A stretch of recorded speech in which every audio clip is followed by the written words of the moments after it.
Please like, share and subscribe. My Master. Kabanata 1821 hanggang 1830. Ang unang labanan sa immortal na kaharian ay nagsisimula sa dalawang nangungunang markahang celestial immortals. Sinadya itong sinabi ni Yang Yiyu kina Zhang San at Li Si. Ang yabang mo noon, pero ngayon, nakita mo na may potential ako, at nagiging dinilaan mo ako. Hindi kita bibigyan ng pagkakataon. Sina Zhang San at Li Si. Nagbago ang mga mukha nang marinig nila ang mga salita ni Yang Yiyu. Paanong hindi nila nakikita ang pagiging mapaglaro sa mga mata ni Yang Yiyu? Ngunit para sa gayong taong may potensyal na isang demonyo, talagang ayaw sumuko ni na Zhang San at Li Si. Tiniis ito ni Zhang San at nakangiting sinabi, hindi ko alam kung ano ang gusto ni Brother Yang. Maaari mong pag-usapan ito. Masasabi ito ni Zhang.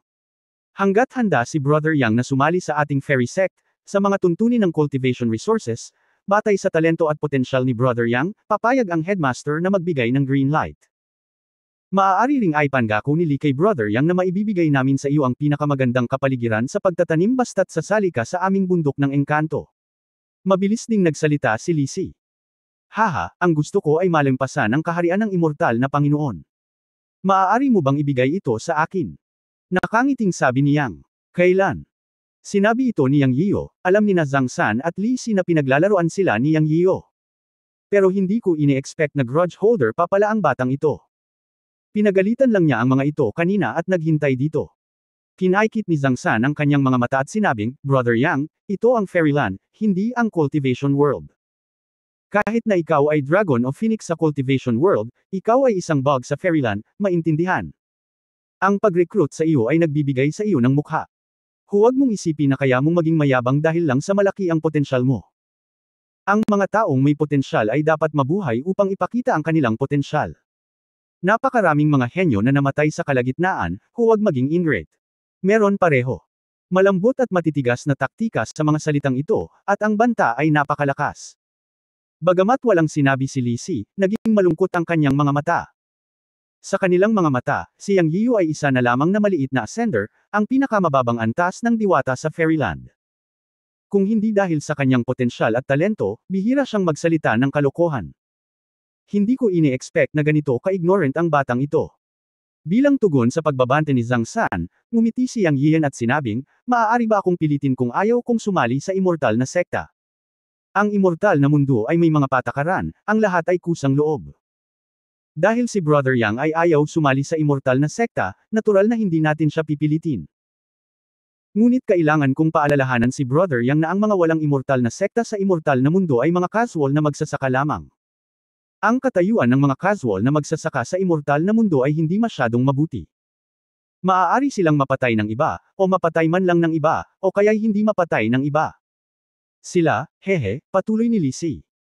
Hindi sineseryoso ni Yang Yiyan ang mga banta ni na Zhang San at Li Si. Siya, Yang, ay hindi natakot sa lahat ng paraan. Hindi siya interesadong makipag-usap sa mga immortal na ito. Ngumisi siya at sinabing, I appreciate your kindness. Kakaakyat ko pa lang sa immortal world at wala akong masyadong alam tungkol dito. I will consider to join the immortal sect in the future. Pero ngayon gusto kong tamasahin ang mga tanawin ng immortal world. Kung gusto kong sumali sa isang tiyak na immortal na sekta sa hinaharap, uunahin ko ito. Aalis muna ako. Umalis si Yang Yiyu pagkatapos niyang magsalita, hindi sila binigyan ng pagkakataong tumanggi. Naisip niya sa kanyang sarili na ipinakita mo sa akin ang iyong kapangyarihan noon, at ngayon ay ipapakita ko sa iyo ang isang mapagmataas na likod. Kung magdaramdam siya ng sama ng loob at magdudulot ng gulo, hindi talaga siya natatakot. Hindi ba't iilan lamang sila sa mga upper grade na immortal? Noong nasa lower world siya, napatay niya kahit ang mga nakakalat na immortal na maihahambing sa golden immortal level. Matakot kaya siya sa ilang immortal? Masyado kang mapangahas. Ilang mga immortal ang tumingin sa likod ni Yang Yiyu habang siya ay umalis ng maayos at nagngangalit ang kanilang mga ngipin. Siyempre, sa 5 immortal, tanging ang immortal na nagngangalang Shanho ang hindi nagsasalita. Tanging sina Zhang San at Li Si lamang ang tumingin sa likod ni Yang Yiyu habang siya ay umalis, at ang layunin ng pagpatay ay kumislap sa kanilang mga mata. Gayunpaman, hindi sila nang ahas na gumawa ng hakbang dito, dahil ito ang ubod ng mundo ng engkanto. Ang 3,000 makalangit na haligi ay kumakatawan sa 3,000 mundo, nakatumbas ng pag-uugnay sa 3,000 mundo ng paglilinang, at ang pundasyon ng mundo ng diwata. Matagal nang umiral ang lugar na ito. Matagal nang may mga regulasyon na bawal ang labanan dito.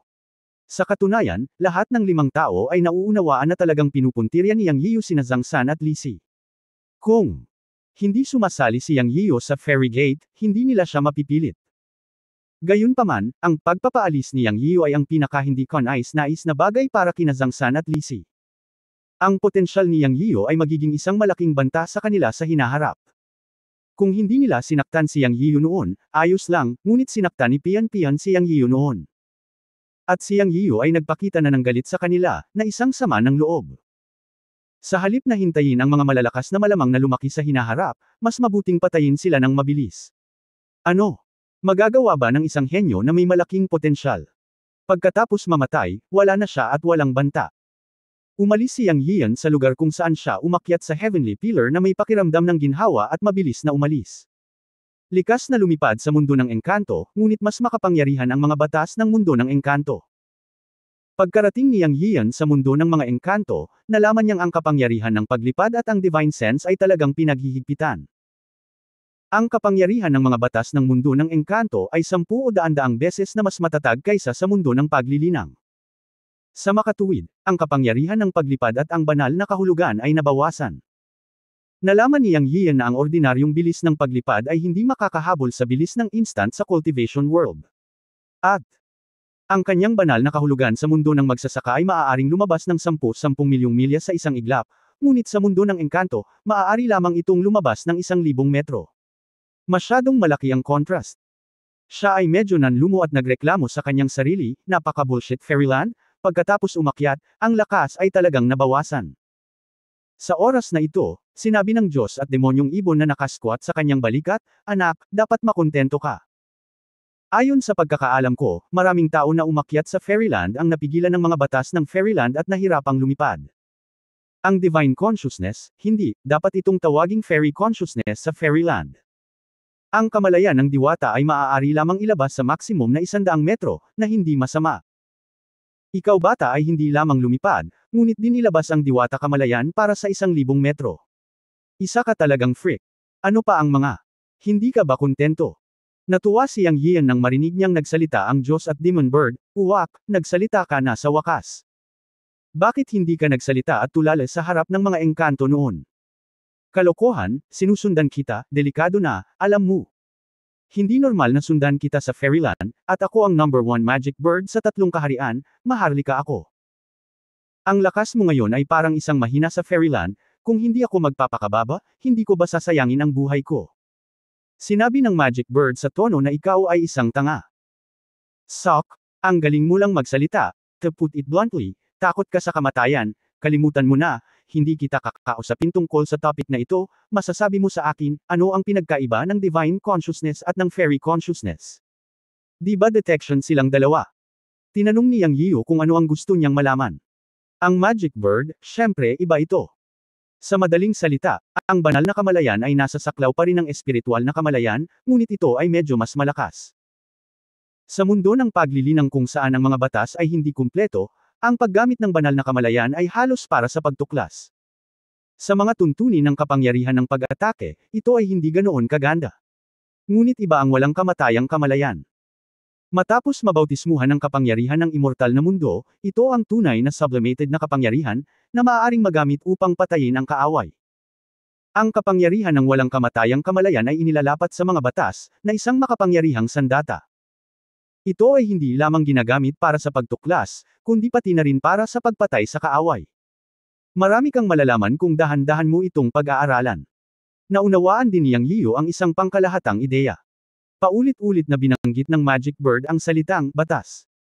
Naantig ang puso ni Yang Yiyu at nagtanong, nasa batas ba ang pokus ng kapangyarihan ng paglilinang sa immortal na mundo?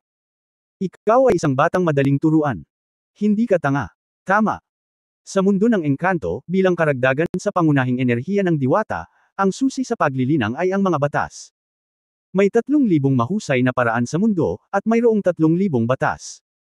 Sa mundo ng paglilinang, ang kapangyarihan ng mga batas ay limitado. Sa karamihan, maaari kang makipag-ugnayan sa 5 elemento ng batas. Gayunpaman, sa mundo ng engkanto, mayroong 3,000 batas. Kung mas maiintindihan mo at mas makakapag-aral ka, mas lalakas ang iyong kapangyarihan. Ang mundo ng mga engkanto ay pangunahing umaasa sa paglilinang ng mga batas. Sakto dahil komprehensibo ang mga batas ng mundo ng mga diwata, pagkatapos mong umakyat, bagamat umakyat ka, sinasabi kong naging makapangyarihan ka, ngunit ang iyong lakas ay nabawasan.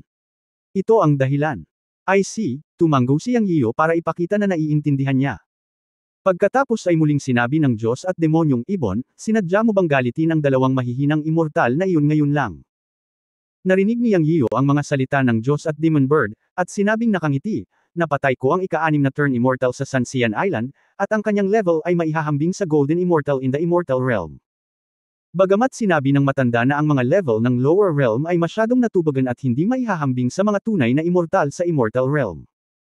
Ngunit kahit papaano ay napatay ko na ang mga Golden Immortals, at nang dumating ako sa Immortal Realm, ako ay hinamak at itinuring na pagpapakita ng kapangyarihan ng dalawang bastard na iyon, kaya natural na hindi ako kumbinsido. Lahat sila ay nasa pinakamababang antas ng mga Celestial Immortal, at sila ay mga upper-grade Celestial Immortals lamang. Isa akong first-grade Celestial Immortal, ngunit gusto kong subukan at makita kung gaano kalaki ang agwat sa pagitan ko at sa kanila, at kung paano sila manggahas na maging napakayabang. Ipinahayag niyang ang pangkalahatang psikolohikal na dahilan, syempre may isa pang dahilan na hindi niya sinabi, iyon ay, sinabi ng espiritu ng Tiyan Kunpot na isinasabuhay niya ang banal na paraan, na mas mataas kaysa sa immortal na paraan, at gusto lang niyang subukan kung ano ang pagkakaiba sa pagitan ng banal na paraan at immortal na paraan. Nakuha mo na ang gusto mo, sumunod ang dalawang immortal. Hehe, sa totoo lang, ayoko rin sa kanila. Kung mag-aaway ka, mas mabuti kung patayin mo ang dalawang immortal. Kung hindi ka manalo, mas gugustuhin kung makita kang matalo sa kanila, hehe, the God and Demon Bird gloated over the misfortune of others, and not be afraid that the world would dagulo. Inilibot ni Yang Yiyo ang kanyang mga mata sa galit. Nang hindi sinasabi iyon ng Diyos at demonyong ibon, natagpuan niya sa kanyang banal na kahulugan o walang kamatayang kahulugan na ang 2 taong nagngangalang Zhang San at Li Si ay sumusunod sa kanya ng 7 o 800 metro, na mabagal na sumusunod sa kanya. Wala sa kanila ang kumilos, marahil dahil hindi angkop ang lugar na ito para sa aksyon. Narinig kong sinabi nila noon na ito ang lupain ng 3,000 dakilang mundo, at tinatayang may mga pagbabawal sa pakikipaglaban, kaya patuloy silang sumusunod sa kanya, marahil ay naghihintay na umalis dito bago kumilos. Ngunit si Yang Yiyo ay hindi natakot, ngunit nakaramdam ng labis na pananabik. Iniisip na ang kanyang unang labanan sa mundo ng mga engkanto ay magsisimula sa 2 bulag na immortal. Sinadya ko silang galitin noon, para lang makita kung ano ang pagkakaiba ng mga immortal sa mundo ng diwata at ng mga magsasaka sa mundo ng paglilinang. Ngayon parang pareho na sila. Dahil hinabol nila siya at gustong mamatay, hindi kasalanan ni Yang. Kung kaya niyang pumatay ng 2 celestial na nilalang sa itaas, naisip ni Yang ang tanong na ito. Dahil ang espiritu ng Tiyan Kunpot ay nagbigay sa kanya ng higit na kahusayan sa paglinang sa banal na paraan, kung hindi niya mapatay ang 2 matataas na antas na celestial na nilalang sa parehong kaharian, kung gayon siya ay magiging walang kabuluhan. Anong banal na paraan ang sinasabi niya? Siya ay hindi karapat-dapat sa salitang banal na paraan, pabayaan ang pagsira sa langit. Kabanata 18:22, walang puso na dagat na bituin, hindi mabilang na void immortal mountains. Nalaman ni Yang Yiyan na sina Zhang San at Li Si, 2 high-grade immortal, ay dahan-daang sinusundan siya, at may ngiti sa kanyang mga labi. Ngayon gusto niyang umalis muna sa reception pool. Dahil sinundan siya ng 2 immortal na ito, ibig sabihin nagkaroon na sila ng malisyosong intensyon na patayin siya. Si Yang Yiyan ay nakaranas ng maraming ganoong bagay sa mundo ng paglilinang. Kung mabaigo siyang manalo sa kanila, papatayin niya sila. Ang dahilan ay hindi siya maaaring mag-iwan ng isang potensyal na malaking problema para sa hinaharap. Kung saan may mga tao, may mga ilog at lawa, at ang mundo ng engkanto ay walang pagbubukod. Maging ang misteryosong ibon ay nagsabi na ang kapaligiran sa daigdig ng engkanto ay mas malupit kaysa sa mundo ng paglilinang. Ngayon parang totoo na. Katulad nito, ang 3 pananaw ni Yang Yiyan sa mundo ng engkanto ay ganap na nawasak. Noong nakaraan, ang kanyang pag-unawa sa mundo ng mga engkanto ay halos isang mundo ng engkanto, walang pakikipaglaban, walang pagpatay. Mayroon lamang immortal na may immortalidad. Pagdating sa mundo ng mga engkanto, nalaman niyang imahinasyon lamang niya ang lahat. Ang mundo ng diwata ay mas makatotohanan at walang awa kaysa sa mundo ng paglilinang. Habang lumilipad sa isang tuwid na linya, nalaman ni Yang Yiyan na mahabang panahon na ang lumipas, at tila nasa parehong kapaligiran pa rin siya. Walang pinagkaiba ang araw at gabi dito, at hindi niya alam kung ilang oras na ang lumipas. Hindi niya maiwasang magtanong sa Diyos at demonyong ibon, uwak, gaano kalaki ang lugar na ito? Gaano katagal bago tayo makalabas? Ang lugar na ito ay itinuturing na core ng Fairyland. Ito ay hindi lamang 90,000 miles square, ngunit ito rin ang nag-iisang kontinente sa Fairyland. Iba ang ibang lugar dito. Sa bilis mo, makakalabas ka sa loob ng 7 araw. Naging tour guide ni Yang Yian ang Diyos at Demon Bird. Gayunpaman, ang problemang ibong ito ay matagal nang kasama ng matanda at pamilyar sa maraming lugar sa Fairyland, na nagil iligtas kay Yang Yian ng maraming problema. Ngayon isipin mo ito, maaaring inayos ng namatay na matanda na iwanan ang problemang ibon para sa kanya bago siya dalhin. Iniisip ko ang matanda, hindi ko alam kung ano na siya ngayon. Nagpatuloy ako sa paglipad. Sa ika-7 araw, tulad ng sinabi ng Diyos at demonyong ibon, sa wakas ay lumipad siya palabas ng reception pool. Noong una, gusto niyang Yiu na tanungin ang Diyos at Demon Bird kung ano ang pagkakaiba sa Fairyland pagkatapos niyang umalis dito, ngunit sa pag-aakalang makikita niya ito sa bandang huli, hindi siya nagtanong. Anyway, ang pakikipag-usap sa problemang ibong ito ay minsan ay nagpapasakit sa kanyang atay. Mas mabuting huwag na lang magtanong na nakikita niya. Sa sandaling ito, isang kakaibang tanawin ang lumitaw sa kanyang paningin. Ganyan man lang si Yang Yiu. Dumating siya sa dulo, o sa gilid, ng lupa sa ilalim ng kanyang mga paa, at pagkatapos ay nakita ang tunay na walang katapusang dagat ng mga bituin, na umaabot sa malayo. Ang mga bundok na may iba't ibang laki, na nagniningning na may makukulay na ulap, ay parang mga lumulutang na isla na nakakalat sa walang katapusang dagat ng mga bituin. May mga hindi mabilang at walang katapusang mga tanawin. May mga mapalad na ulap at ambon, at talagang parang isang fairyland. Ilang sandali, natigilan si Yang Yiu. Parang walang harang sa kinatatayuan niya. Hindi naman nahirapan ang pagpunta sa fairyland na lumulutang sa di-kalayuan. Ito ba ang fairyland? Bulong ni Yang Yiu sa sarili. Sinabi ng Diyos at Demon Bird sa kanyang balikat, syempre ito ang Immortal Realm. Ano ang malaking bagay? Ang Immortal Realm ay iba sa Cultivation Realm. Ang kapaligiran ang nakikita mo ngayon. Ang Immortal Realm ay binubuo ng hindi mabilang na suspendido na Immortal Mountains, na may hindi mabilang na malaki at maliit na Immortal Mountains na layer sa layer.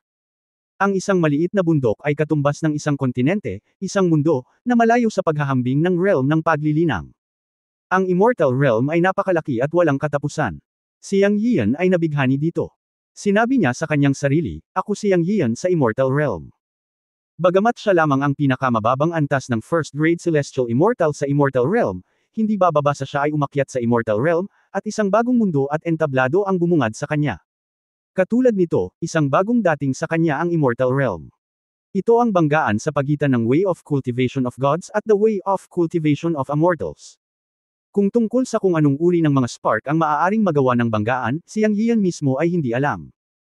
Crow, kahit na iba ang Immortal Realm sa Cultivation Realm, dapat mayroong regional divisions, di ba? Inisip ito ni Yang Yian at nagtanong. Siyempre meron. Not to mention the 3 great immortals in the fairy world, each of the 3 giants has his own infinite fairyland. Kahit isang maliit na pinuno sa fairy world ay magkakaroon ng sariling fairy mountain. Sa mundo ng mga engkanto, sinasakop ng mga immortal ang pinakamaraming mapagkukunan ng paglilinang. Mayroon ding mga rehiyon tulad ng Demon Realm at Monster Realm. Mayroong hindi mabilang na mga karera sa walang katapusang mundo ng engkanto. Sa mundo ng engkanto mo lang makikita ang eksena ng libu-libong karera. Ano? Tama ang sinabi ng mga mahihinang iyon kanina. Ang 3,000 gabay na haligi ay kumakatawan sa 3,000 mundo ng paglilinang. Ang Pangu Cultivation World kung nasaan ka ay isa lamang sa nangungunang 3 mundo. Isa sa kanila. Ang umaakyat na mga tao mula sa hindi mabilang na maliliit na mundo sa 3,000 dakilang mundo ng paglilinang ay lahat ay nagtipon sa Immortal Realm, kung saan ang lahat ng nabubuhay na bagay ay tunay na nagtitipon. Ang mga tao, mga demonyo, mga Buddha, at iba pa ay malalaking lahi, at mayroong hindi mabilang na iba pang mga lahi, ngunit ang nangingibabaw na lahi sa Immortal Realm ay ang lahi pa rin ng tao, dahil kayong mga tao ang pinaka-primate sa lahat ng bagay at may likas na kalamangan sa paglilinang. Gayun din, dapat kang maging mahinahon sa Immortal Realm. Kahit na maaari mong tawagan ang mga shot sa Cultivation Realm at pumatay ng ika-6 na Turnloose Immortal na katumbas ng Golden Immortal level, iyon ay nasa Cultivation Realm. Ang mga pang-6 na nakaluwag na Immortal ay hindi pa nabibinyagan ng walang kamatayang kapangyarihan, at napakaraming tubig. Ang pagiging komprehensibo ng mga batas ng mundo ng engkanto ay naghihigpit sa lahat ng puwersa. Ang ika-6 na pagliko na nakakalat na mga immortal sa mundo ng paglilinang ay katumbas ng mga gintong immortal sa mundo ng engkanto. Ngunit sa paghahambing, marahil ang isang perpekto at pinakamataas na celestial na immortal sa mundo ng mga engkanto ay maaaring pumatay ng ika-6 na pagliko na nakakalat na immortal sa iyong mas mababang mundo. Ito ay hindi nakakagulat. Maraming mga lahi sa mundo ng mga engkanto, at ang mga talento ng ilang mga lahi ay hindi mas mahina kaysa sa iyong lahi ng tao. Baka ang isang maliit na insekto ay maaaring kumitil sa iyong buhay. Kaya't huwag maging pabaya, bata. Inayos ako ng matandang bastard master mo para sundan ka. Ayokong mamatay ng bata. Hindi pa sapat ang saya ko sa makulay na mundong ito. Sa mundo ng mga engkanto, mayroong hindi mabilang na mga engkanto, at lahat sila ay magaganda at magaganda. Ako, ang mahiwagang ibon ay lalong hindi mapagkakatiwalaan. Nang marinig ni Yang Yiyo ang pag-ikot ng kanyang mga mata, mabilis niya itong pinutol at sinabing, Terena, hindi ka pa man lang nagbabago sa anyo ng tao, at iniisip mo pa rin ang tungkol sa mga engkanto. Magiging tao ako balang araw. Kung hindi dahil sa iyong matandang bastard master na si Yun Changxi, magiging ganito ako. Galit na galit ang Magic Bird. Tumigil ka na sa pagsasalita ng walang kaparikan, sabihin mo sa akin kung paano makarating sa bundok ng engkanto. Tumingin si Yang Yiyo sa hindi mabilang na mga bundok ng engkanto sa walang katapusang dagat ng mga bituin at tinanong ang ibong demonyo. Ang lupa sa ilalim ng kanyang mga paa at ang nakabitin na mga bundok ng engkanto ay pinaghiwalay ng dagat ng mga bituin. Sino ang nakakaalam kung magkakaroon ng anumang mga problema? Anong kalokohan? Siyempre pwede tayong dumiretso doon. You can walk or fly as you please. Hindi babagsak ang Starry Sea sa mundo ng mga engkanto. May batas ng suspension, kaya hindi ka mawawala sa Starry Sea. Ang paglalakad sa Starry Sea ay parang naglalakad ka sa lupa sa mundo ng mga magsasaka. Tingnan mo ang nagawa mo. The God and Demon Bird. Puno ng itim na linya ang mukha ni Yang Yiyo. Pinigilan niya ang pagpupunit ng tuko ng Diyos at ng Demon Bird at biglang tumalon. Sa sumunod na sandali, lumipad siya sa mabituing kalangitan. Sure enough, hindi siya nahulog.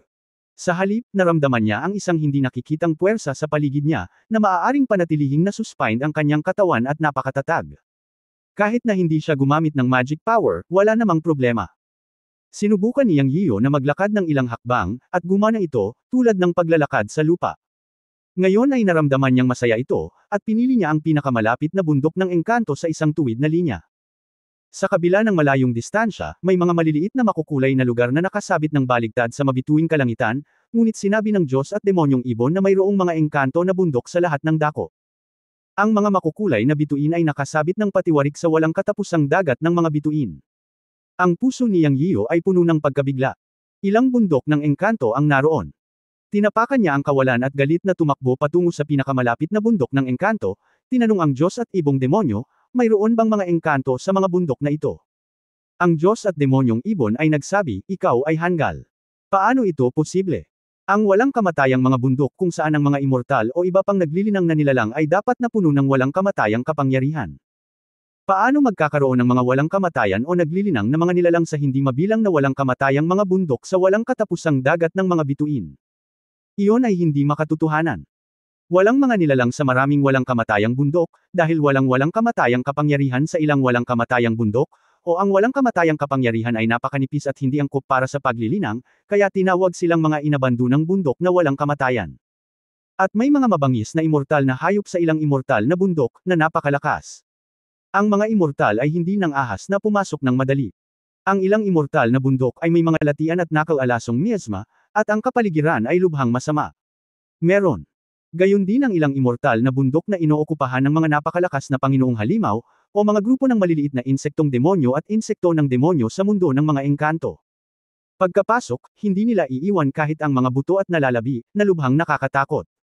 Mayroong hindi mabilang na walang kamatayan. Kabundukan, at mayroon pang hindi pag-aari na immortal na bundok, ngunit may limitadong immortal na bundok na angkop para sa paglilinang at pamumuhay. Tandaan, huwag tumakbo sa paligid. Kung gusto mong pumasok sa walang kamatayang mga bundok sa hinaharap, dapat kang pumunta sa walang kamatayang mga bundok kung saan maaari kang magsanay. Huwag tumakbo ng random, o ikaw ay mamamatay. Naisip ito ni Yang Yiyan at nagtanong, maaari mo bang sabihin sa akin kung anong uri ng engkanto bundok ang maaaring pasukin at anong uri ang hindi mapapasukan? Paano makilala? Kabanata 1823, Pagkilala muli sa mundo ng engkanto. Sinabi ng Magic Bird sa isang didactic na tono, kailangan mong malaman ang isang mapa ng Immortal World. Hindi nakaimik si Yang Yiyo. Kailangan mo ba ng mapa upang malaman kung aling mga immortal na bundok ang maaari mong pasukin? Mukhang ang unang bagay na dapat gawin pagdating sa Fairyland ay kumuha ng mapa. Sinabi ng mahiwagang ibon, take your time. Ang Fairyland ay isang mundo na maaaring sorpresahin ka, ngunit ito rin ay isang mundo na maaaring takutin ka. Pagdating mo sa Fairyland, kailangan mong magsimulang muli. May isang bagay na tama ang mga celestial na nilalang na iyon. Isa kang bata na kakapasok lang sa Fairyland. Mas mabuting humanap ng gate ng engkanto para maging ligtas. Gayunpaman, ang matandang bastard na iyon na si Yun Changxi ay hindi nakapagtatag ng anumang kapangyarihan sa Fairyland. Kung sasali ka sa isa pang fairy gate, hindi may iwasang ma-restrict. Ngunit kung hindi ka sasali sa isang fairy gate, magiging malaya ka, ngunit kung makaharap ka ng mga problema sa hinaharap, maaari ka lamang lumaban ng mag-isa at walang tutulong sa iyo. Pagkatapos makarating sa Fairyland, kailangan mong isaalang-alang ang lahat ng mga problema na kailangan mo. Ang problema ng kaligtasan ay umiiral din para sa mga immortal. Siyempre, ang survival na tinutukoy ko ay ang manatiling buhay at lutisin ang problema ng iyong cultivation resources. Bagaman ang antas ng kapangyarihan ng Fairyland ay isang malaking antas na mas mataas kaysa sa mundo ng paglilinang, sinasabing ang haba ng buhay ay walang limitasyon pagkatapos umakyat upang maging isang immortal. Pero kasabihan lang. Mayroong 9 na antas sa walang kamatayang paraan. Kung hindi ka umaban, outrest ka. Sa isang malupit na kapaligiran, kung mayroon kang mababang antas ng paglilinang, normal na mabuli o mapatay pa, kaya kailangan mong patuloy na pagbutihin ang iyong lakas. Kung nais mong pagbutihin ang iyong lakas, ito ay malayo sa sapat na sumipsip lamang ng walang kamatayang enerhiya sa pagitan ng langit at lupa, dahil pagkatapos umakyat, ikaw ay sumailalim sa isang binyag sa loob at labas ng iyong katawan. Ang paglilinang ay parang lalagyan ng katawan. Noong ikaw ay isang magsasaka, kung ang iyong lalagyan ng katawan ay isang balde o isang tangke ng tubig, noon na ikaw ay naging isang walang kamatayan, ang lalagyan ng iyong katawan ay nasublimate din ng naaayon, naging isang balon o kahit isang lawa, at ngayon ito ay walang laman. Kailangan mong sumipsip ng sarili mong lalagyan sa pagiging perpekto bago ka makapasok sa susunod na antas, kaya malayo ito sa sapat na sumipsip lamang ng walang kamatayang enerhiya. Matapos ng Diyos at Demon Bird ang kanyang mga tagubilin, hindi sinasadyang nagtanong si Yang Yiu, kung gayon, ano ang dapat kong gawin? Gago, ano ang mayroon ng mundo ng mga engkanto? Ang mundo ng mga engkanto ay may mga batong engkanto, na maraming beses na mas dalisay at mas makapangyarihan kaysa sa mga espiritual na bato sa mundo ng mga magsasaka. Well, ang mga ito ay tinatawag na mga batong engkanto sa madaling salita. Sila ay nahahati sa 4 na baitang, upper, middle, lower at best. Ang mas mababang grado ay ang pinakamababa at ang pinakamahusay ay ang pinakamataas. Talaga, ang mga ito ay kapareho ng mga espiritual na bato sa mundo ng paglilinang, ngunit may malaking pagkakaiba sa kalidad sa pagitan ng dalawa. Ang pera at cultivation resources na ginagamit sa buong mundo ng diwata ay nakabatay sa mga batong engkanto. Siyempre, may mga fairy pill din, fairy tools at iba pa. Ang lahat ng mga bagay na ito ay nangangailangan ng mga fairy stones upang mabili, ngunit kung maaari mong pinuhin ang mga fairy pill o fairy tools, maaari kang mamuhay ng komportable sa mundo ng mga engkanto. Fairy pill masters at fairy tool masters, ang propesyon na ito ay isa ring superior na propesyon sa mundo ng engkanto. Kakaunti lang ang mga engkanto na marunong magpino ng mga fairy pill, at ang mga marunong magpino ng magagandang fairy pill at fairy tools ay mas bihira pa. Kung maaari mong pinuhin ang mga fairy pill at fairy tools, ikaw ay ituturing bilang isang kilalang panauhin sa alinmang fairy gate o fairy family at bibigyan ng lahat ng cultivation resources. Masasabing sikat ang dalawang propesyon na ito sa mundo ng mga engkanto. Ang Magic Bird ay nagbigay kay Yang Yiu ng detalyadong tanyag na agham. Gayunpaman, si Yang Yian ay tila walang pinagkaiba sa mundo ng paglilinang, ngunit sinabi rin ng Magic Bird na ang mga immortal na Pill Master at immortal na mga master ng armas sa immortal na mundo ay ganap na naiiba sa cultivation world. Kung ano nga ba ang pinagkaiba nito, kailangan niyang intindihin ito mismo. Ayon sa kahulugan ng Magic Bird, naramdaman ni Yang Yian na hindi siya mamamatay sa gutom. Noong siya ay nasa mundo ng paglilinang, hindi siya gaanong nag-aral tungkol sa pagpino ng mga armas, ngunit alam niya ang kaunti. Gayunpaman, siya ang pangunahing isa sa alchemy. Mula noong sabi ng Magic Bird na sikat ang alchemy sa immortal na mundo, ipagpapatuloy niya ang pag-aaral ng alchemy. Hindi lang niya alam kung ano ang pinagkaiba ng immortal na table task sa immortal na mundo at ng mga table task sa cultivation world. Gayunpaman, mayroong isang kasabihan sa paraan ng paglilinang na ang lahat ng mga pamamaraan ay bumalik sa pinagmulan, kaya sa tingin ko ay walang gaanong pagkakaiba. Kailangan ko lang itong pag-aralan pagdating ng panahon. Hindi dapat mahirap. Sa panahon ng tanong at sagot ng lalaki at ng ibon, hindi nila namalayang nakarating sila sa tapat ng pinakamalapit na walang kamatayang bundok na nakita nila sa simula. Sa oras na ito, tinanong ni Yang Yian ang Diyos at Demon Bird, nandyan pa ba ang dalawang celestial being ng Crow? Kahit na hindi niya nakita ang mga ito, alam niyang Yian na ang Diyos at Demon Bird ay may sariling kakaiba. Ang tanong na ito ay parang Diyos sa isang tiyak na Zia, kaya tama lang na itanong ito. Ikaw ay isang batang magsasaka na kakaakyat pa lang sa langit. Paano sila susuko kung nasaktan mo ang mukha ng mga matataas na klaseng celestial beings? Kanina ka pa nila sinusundan. Hindi ko nga alam kung ikaw ay isang bata at matapang na lalaki na hindi takot sa tigre, o talagang bobo ka. Naghahanap ka agad ng gulo pagdating mo sa Fairyland. Nagbulang-bulungan ang Diyos at demonyong ibon. Hindi ako ang naghahanap ng gulo. This is obvious trouble. Okay, it's just two upper-grade celestial beings. I really don't care about it. Sabihin mo kung makapasok tayo sa Fairy Mountain na ito. Kung makapasok tayo, papasok muna tayo. Tumingin si Yang Yian sa bundok ng engkanto sa harap at nagtanong. Walang problema sa bundok ng engkanto na hindi kalayuan sa 3,000 makalangit na haligi. Diretso na tayong pumasok. Sabi ng Diyos at demonyong ibon. Hindi nagdalawang isip si Yang Yian matapos itong marinig, at binilisan ang kanyang paglipad at direktang sumugod sa bundok ng engkanto. Bawat bundok ng engkanto ay nababalot ng suso ng makukulay na ulap at ambon, na napakakapal. Matapos lumipad si Yang Yiu dito, bigla siyang nakakita ng malinaw na tanawin pagkatapos lumipad ng mahabang panahon. Isang daigdig na may magagandang bundok at malinaw na tubig, malagang halaman, at ulap at ambon sa lahat ng dako ay lumitaw sa ilalim ng kanyang mga paa. Tumingin si Yang Yiu sa kanyang mga paa at pagkatapos ay tumingin sa kalangitan sa paligid niya. Maliban na ang mga ulap sa itaas ng langit ay makukulay na ulap, na pumupuno sa langit at lupa, tila walang pinagkaiba sa mundo ng paglilinang. Ngayon tila mayroon ding sikat ng araw, bughaw na langit, bundok, tubig, at kagubatan. Siyempre, ang kapangyarihang pumupuno sa mundo ay walang kamatayang enerhiya. Parang ito ay katulad ng mundo ng mga magsasaka. May langit, lupa, at sikat ng araw. Bakit hindi ko makita ang araw sa dagat ng mga bituin? Tanong ni Yang Yiu sa Diyos at Demon na ibon na may pagtataka. Ang mga batas dito ay komprehensibo, at natural na walang kulang. Lahat ng mayroon ng mundo ng mga magsasaka ay magagamit dito, at kung ano ang wala sa mundo ng paglilinang ay magagamit sa mundo ng mga diwata. Ang araw at ang buwan sa mundo ng mga diwata ay makikita lamang sa mga bundok ng engkanto. Ito ang tunay na mahusay na sirkulasyon. Ang isang araw sa mundo ng engkanto ay isang taon sa mundo ng mga magsasaka, at ito ay pareho sa araw at gabi. Napakahaba ng cycle. Ang araw at buwan ay makikita sa karamihan ng mga bundok ng engkanto. Sa dagat lang ng mga bituin hindi mo sila makikita. Ang Divine Demon Bird ay nagbigay kay Yang Yiu ng ilang tanyag na agham. Bakit hindi ko ito makita sa dagat ng mga bituin? Tanong ni Yang Yiu sa Diyos at demonyong ibon. Sinabi ng Diyos at demonyong ibon, hindi ko alam kung ano ang nangyayari. Ito ang dakilang daw. Ang dakilang daw ay mahirap hulaan at walang nakakaalam nito. Tumawa si Yang Yiu at sinabing, kaya ikaw, ang question bird, may mga pagkakataon din na hindi mo alam. Haha. Ikaw na mahina, napakaraming misteryo at walang katapusang pagbabago sa universo. Sino ang makakaalam ng lahat ng ito? Nagsumpa ang Diyos at Demon Bird. Bumaba ka. Lumipad pababa si Yang Yiu. Sa susunod na sandali ay dumaong siya sa isang lambak. Tila ang kapaligiran ng daigdig ng engkanto ay katulad ng sa daigdig ng paglilinang, ngunit sa katunayan, nang siya ay bumaba at lumapag sa lupa, nalaman niyang napakalaki pa rin ng pagkakaiba. Halimbawa, ang lupa sa ilalim ng kanyang mga paa, naramdaman niya na ito ay mas mahirap kaysa sa mundo ng paglilinang. Upang makapag-apply, biglang itinaas ni Yang Yiu ang kanyang kamay at sinuntok ang lupa sa ilalim ng kanyang mga paa.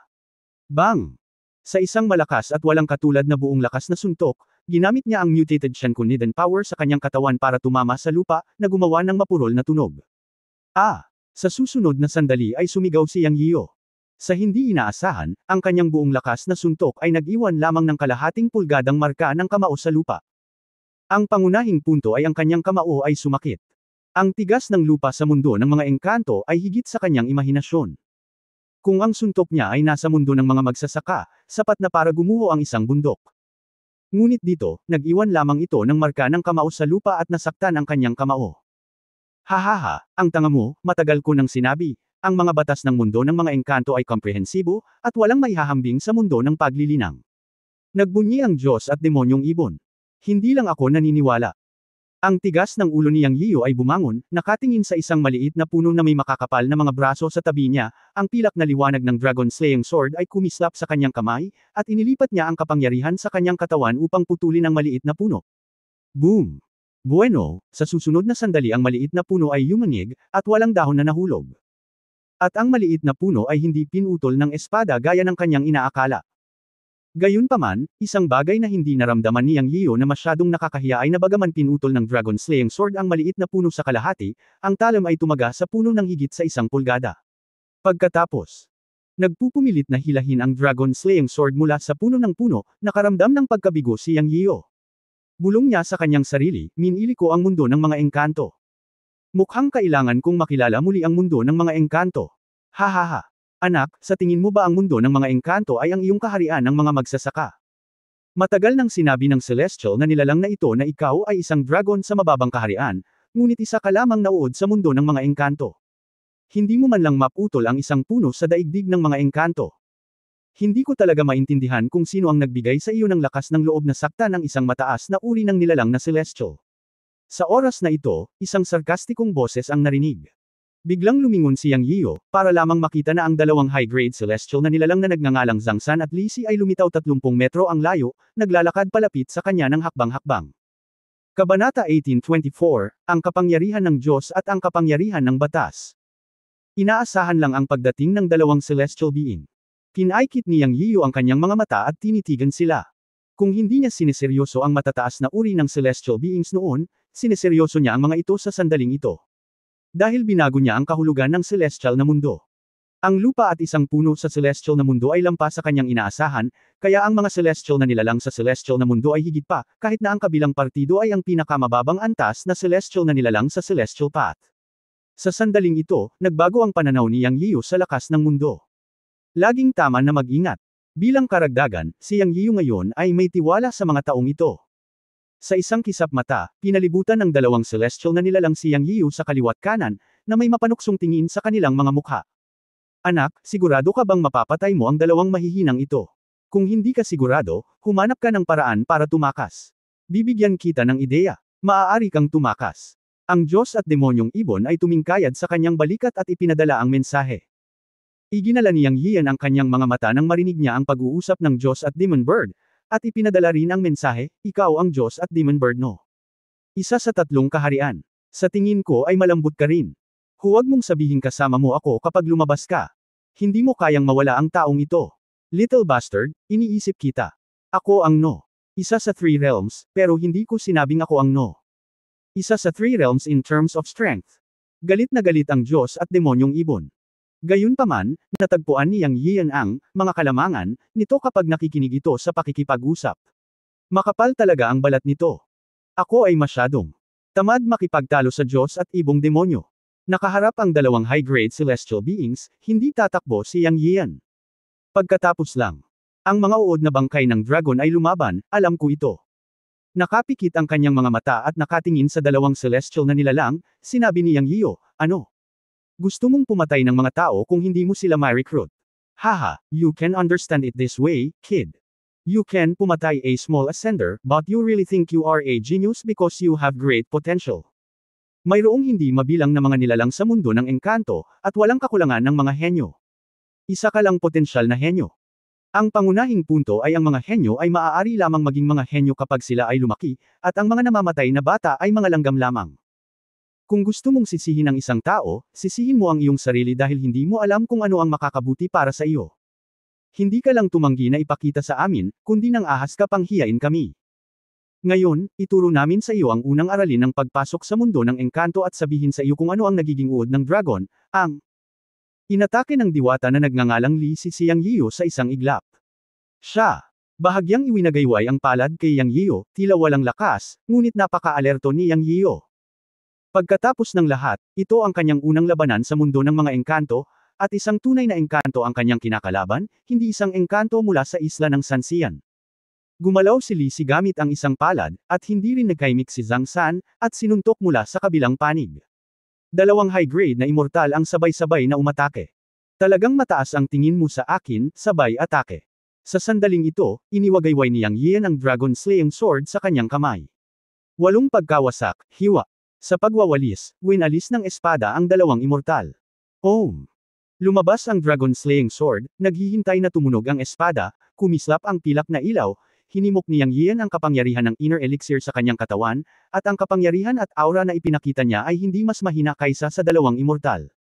Sa isang kisap mata, hinarap niya ang pag-atake ng dalawang makalangit na espada. Isang palad at isang suntok ang direktang tumama sa sword energy ni Yang Yian. Boom! Dalawang malakas na ingay. Sa sumunod na sandali, umatras ang dalawang immortal. Ngunit ang enerhiya ng espada ni Yang Yian ay nawala din. Paano ito posible? Ito. Tinitigan ni Zhang San at Li si Yang Yian ng may dilat na mga mata. Hindi nila inaasahan na si Yang Yian, isang rookie na kakaakyat lang sa immortal na mundo, ay talagang lalaban sa kanilang dalawang high-grade na immortal sa parehong oras. Ano ang naging resulta? Bagamat ang sword energy ni Yang Yian ay nabasag nila, talagang pinatunayan nito na natalo sila. Lumalabas na ang walang kamatayang enerhiya sa katawan ni Yang Yian ay mas malakas kaysa sa kanilang dalawa na pinagsama. Ito ay sadyang hindi kapanipaniwala kina Zhang San at Li. Sila ay mga celestial na nilalang sa itaas ng antas, at nasa immortal na mundo sa loob ng libu-libong taon. Ngunit si Yang Yian ay isang first-grade celestial being na kaakyat pa lang. Sa kompetisyon ng walang kamatayang enerhiya, ang eksenang pinatay nila si Yang Yian ay hindi lumitaw sa kanilang inaakala. Sa halip, napaatras sila ng ilang hakbang ng espada ni Yang Yian. Ito ay nagpapakita na ang walang kamatayang enerhiya sa katawan ni Yang Yian ay napakalakas at dalisay. Siyempre, hindi alam ni Zhang San at Li na ang kapangyarihan sa katawan ni Yang Yian sa sandaling ito ay mahigpit na nagsasalita hindi immortal na enerhiya, ngunit ang kapangyarihan ng mga Diyos. Mas angkop na tawagin itong banal na kapangyarihan. Siyempre, ang kapangyarihan ng pagbabagong anyo sa immortal na mundo ay hindi tunay na banal na kapangyarihan, ngunit ito ay mas malakas kaysa sa immortal na enerhiya. Hoy! Si Yang Yian mismo ay natigilan din. Hindi niya inaasahan na ang kanyang kasalukuyang lakas ay mas malakas kaysa sa pinagsama-samang dalawang nilalang sa itaas ng antas ng langit. Naisip din niya ito, na nauugnay sa evolved na bersyon ng Chen Kun Creation Power na pina-practice niya ngayon. Ang pagsasagawa ng paraan ng mga Diyos ay talagang mas mabuti kaysa sa pagsasanay ng immortalidad. Ang espiritu ng Chen Kun Pot ay hindi nagsinungaling sa akin. Si Yang Yiyo ay labis na ipinagmamalaki sa kanyang puso. Siyempre, ito ay may kaugnayan din sa kanyang sariling mga alagad. Noong siya ay nasa mundo ng mga magsasaka, siya ay nagsimula ng mas mabilis at mas mataas kaysa sa mga ordinaryong magsasaka. Matapos umakyat sa immortal na mundo, pagkatapos mabunyagan sa pamamagitan ng kapangyarihan ng reception pole, pinainit din niya ang kanyang kaluluwa at katawan sa reception pole sa buong 70 araw, na masasabing na maximize ang kanyang potensyal. Sa sandaling ito, pina-atras ng espada ang dalawang upper grade na immortal, na inaasahan din. Nang makita ang mga pangit na mukha ni Zhang San at Li Si, ngumiti si Yang at sinabing, hindi ako nagdudulot ng gulo, ngunit hindi ako natatakot dito. Dahil gusto mo akong patayin, huwag mo akong sisihin sa pagiging bastos. Pagkatapos magsalita, biglang tumalon si Yang Yian at nagkusa na umatake. Nakita ni Zhang San at Li Si na si Yang Yian ay agresibo at nagkusa na umatake. Sa oras na ito, hindi na nang ahas ang dalawang upper grade immortal na tingnan ng mababa si Yang Yian. Nagkatinginan ang dalawa, at malamig na ngumuso si Zhang San, anak, aminin ko na ang kapangyarihan sa iyong katawan ay ilang beses na mas dalisay kaysa sa atin.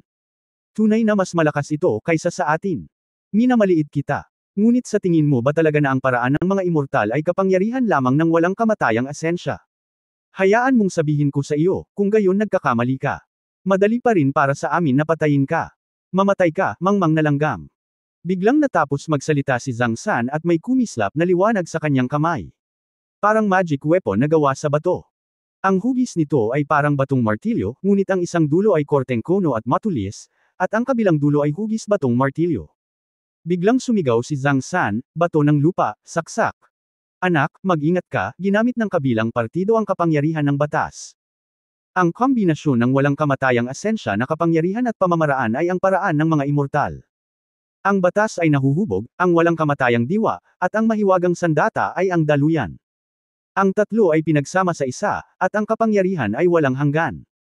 Ang Magic Bird ay nagmamadaling pinaalalahanan si Yang Yiyo na mag-ingat. Naramdaman ni Yang Yian ang kapangyarihan ng batas na umaagos sa hangin sa paligid niya nang walang paalala ng Magic Bird, ngunit naramdaman niya na ang kapangyarihan ng batas sa mundo ng mga engkanto ay talagang iba sa mundo ng paglilinang, at ang kanyang puso ay biglang naging mabigat. Sa mundo ng paglilinang, halos hindi niya maramdaman ang kapangyarihan ng batas ng langit at lupa.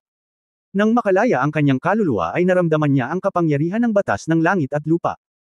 Ngunit sa mundo ng mga engkanto, nang ilunsad ni Zhang San ang pag-ataking ito, naramdaman ni Yang Yian ang pagkakaroon ng kapangyarihan ng batas ng mundo ng mga engkanto nang hindi ginagamit ang kapangyarihan ng kanyang kaluluwa.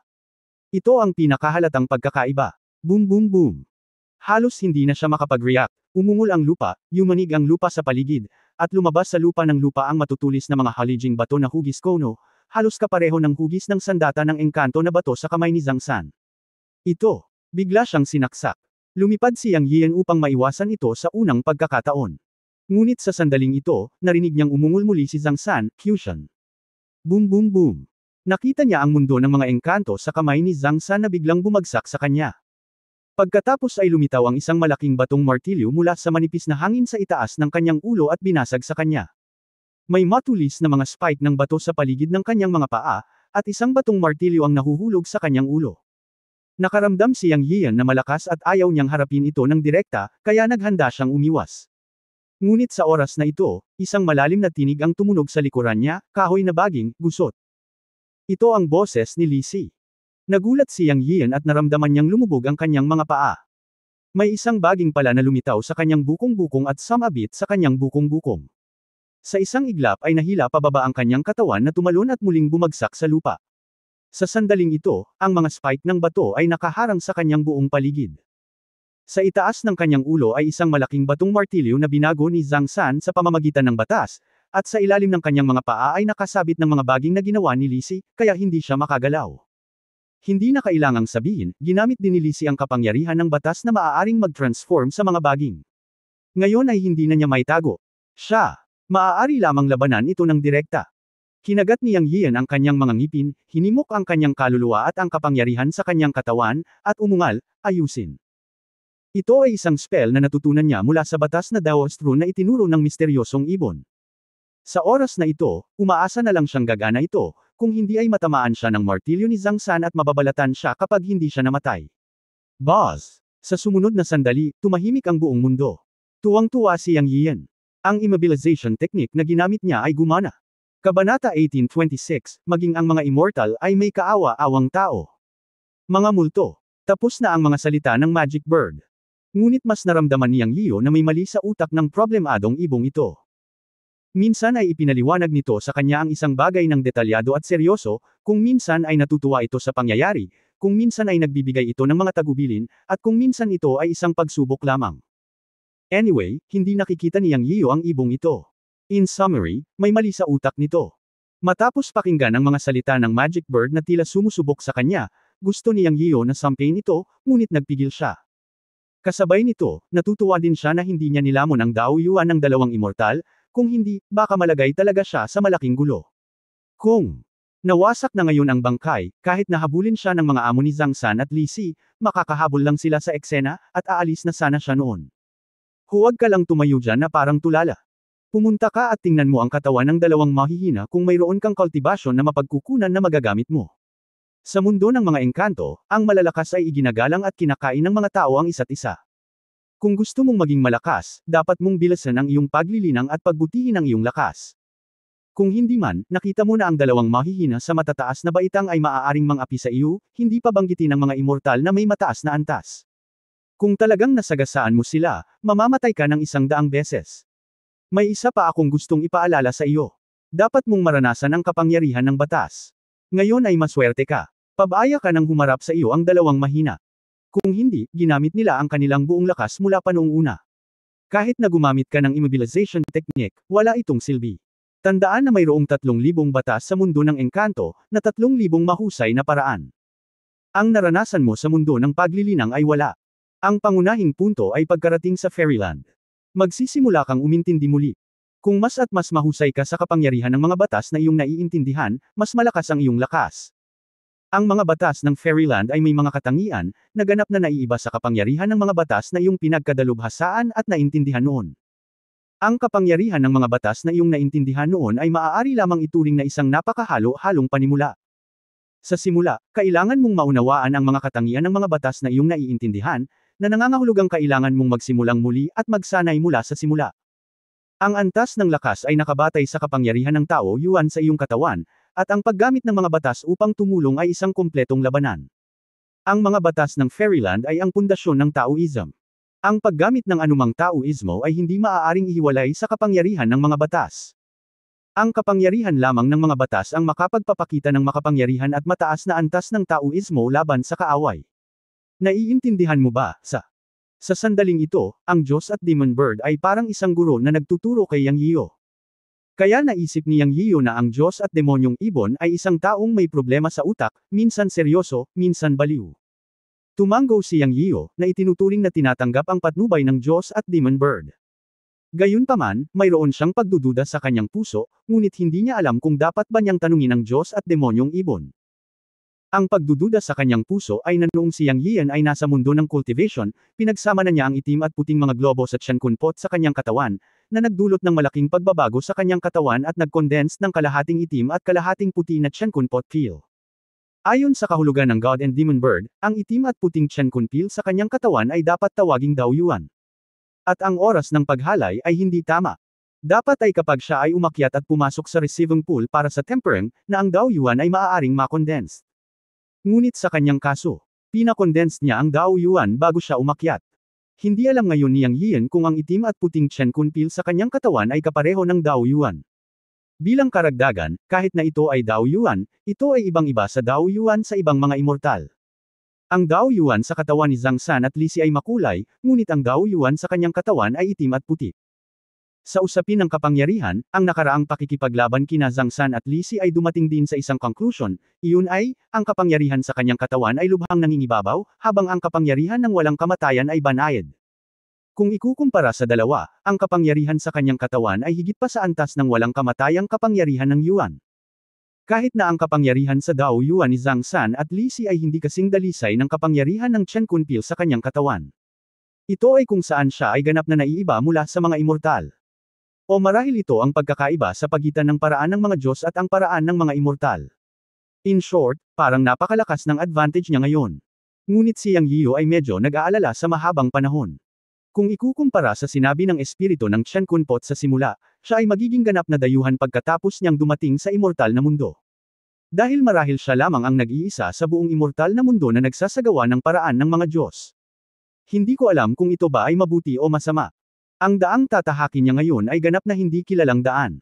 Hindi pa rin alam kung ito ba ay biyaya o sakuna.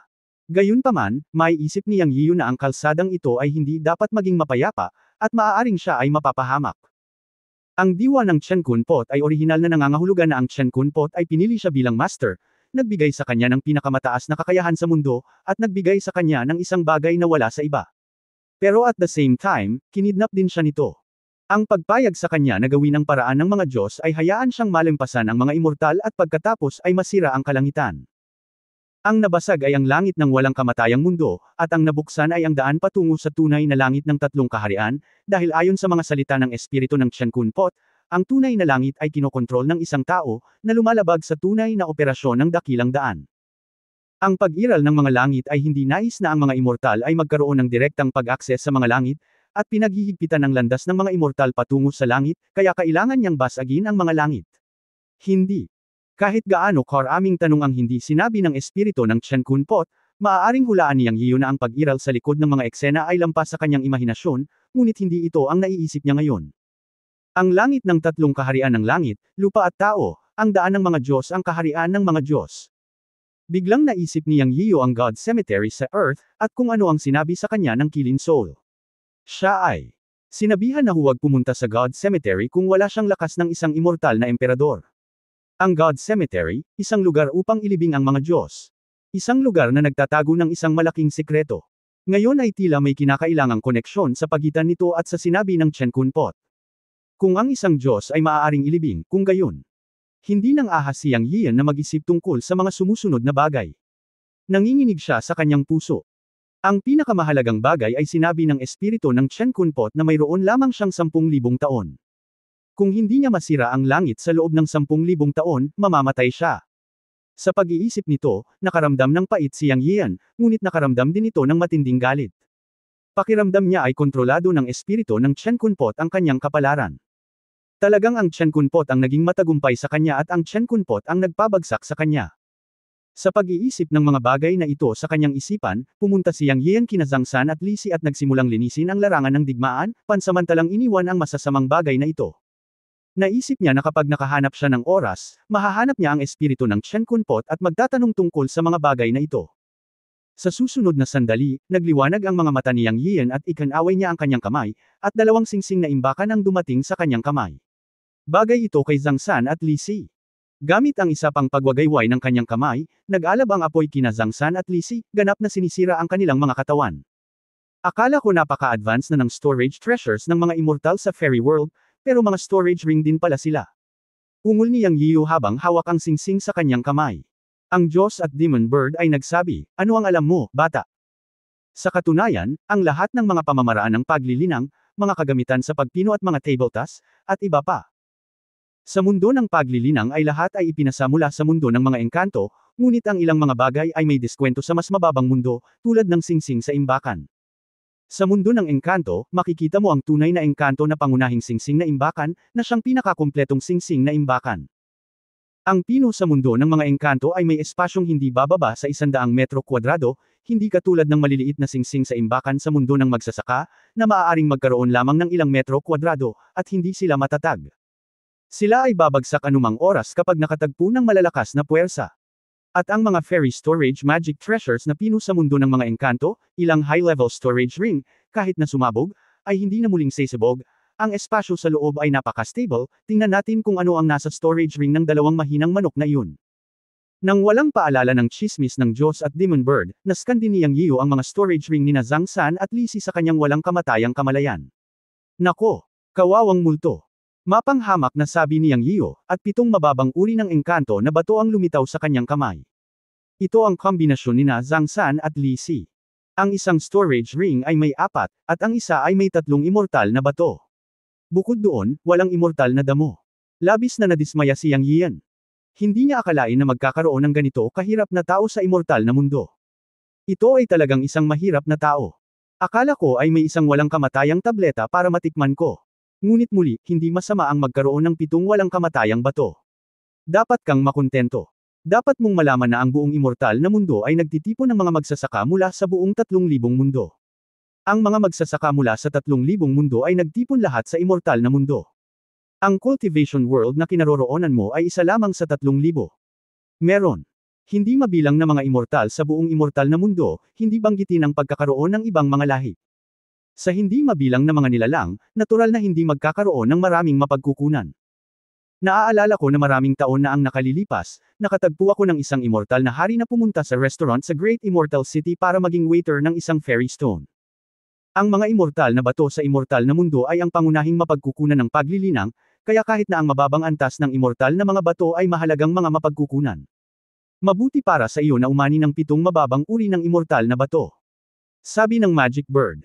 Hindi napigilan ni Yang Yiu na sabihin, hindi ba ito masyadong mahirap? Wala ba silang mga mahiwagang halamang gamot o elixir? Masyado kang mag-isip, bata. Ang mundo ng mga engkanto ay talagang hindi kapos sa mga mahiwagang halamang gamot at iba pang mapagkukunan ng pagtatanim, ngunit dapat mong malaman na hindi lahat ay marunong gumawa ng mga tabletas. Ang ilang mga mahiwagang halamang gamot ay hindi maaaring inumin ng direkta upang mapabuti ang lakas ng paglilinang, tanging ang alchemy lamang ang makakagawa nito, kaya ano ang silbi ng mga mahiwagang halamang gamot? Bilang karagdagan, kung ang mga ordinaryong mahiwagang damo ay hindi direktang kunin upang mapabuti ang paglilinang, walang silbi ang pagkakaroon ng mga ito sa iyong mga kamay, at ang matataas na antas ng mahiwagang halamang gamot ay hindi madaling makuha, kaya ang mga mapagkukunan sa mundo ng engkanto ay hindi napakadaling makuha. Dahil sa sinabi niyan, kung gusto mong makakuha ng mas maraming mapagkukunan ng paglilinang, maaari kang magkaroon ng lakas o mayroon kang mga propesyonal na kasanayan. Kung hindi, gaano man kalakas ang iyong talento at potensyal, maaari ka lamang maging isang ordinaryong diwata sa pamamagitan lamang ng pagsipsip ng kapangyarihan ng langit at lupa. Ang banal na ibon ay nagsalita tungkol sa mga gawain ng mundo ng engkanto ng detalyado. Iniligpit ni Yang Yiu ang 7 batong engkanto at sinabing, hindi ko akalain na ikaw, ang ibong nagtatanong, ay napakaraming alam tungkol sa daigdig ng engkanto. Tayo na, umalis muna tayo rito. Ang lalaki at ang ibon ay umalis sa larangan ng digmaan habang nag-uusap. Dati akong gwapong lalaki sa mundo ng mga engkanto. Ako ang naging sanhi ng pagkamatay ng hindi mabilang na mga engkanto. Sinundan ko ang iyong Panginoon, ang matandang bastard na iyon na si Yun Changxi, sa maraming lugar sa mundo ng mga engkanto. Ngunit hindi ko alam kung ano ang nangyayari. Ang aking isip ay laging nalilito, na para bang marami akong nakalimutan na mga bagay at hindi ko na maalala. Ngunit kapag naaalala ko ang mga bagay na hindi ko maipaliwanag, naaalala ko ang mga bagay na hindi ko maipaliwanag. Damdamin. You little bastard, wag mong isipin na masyado akong nangungulit in the future. Kausapin mo pa ako.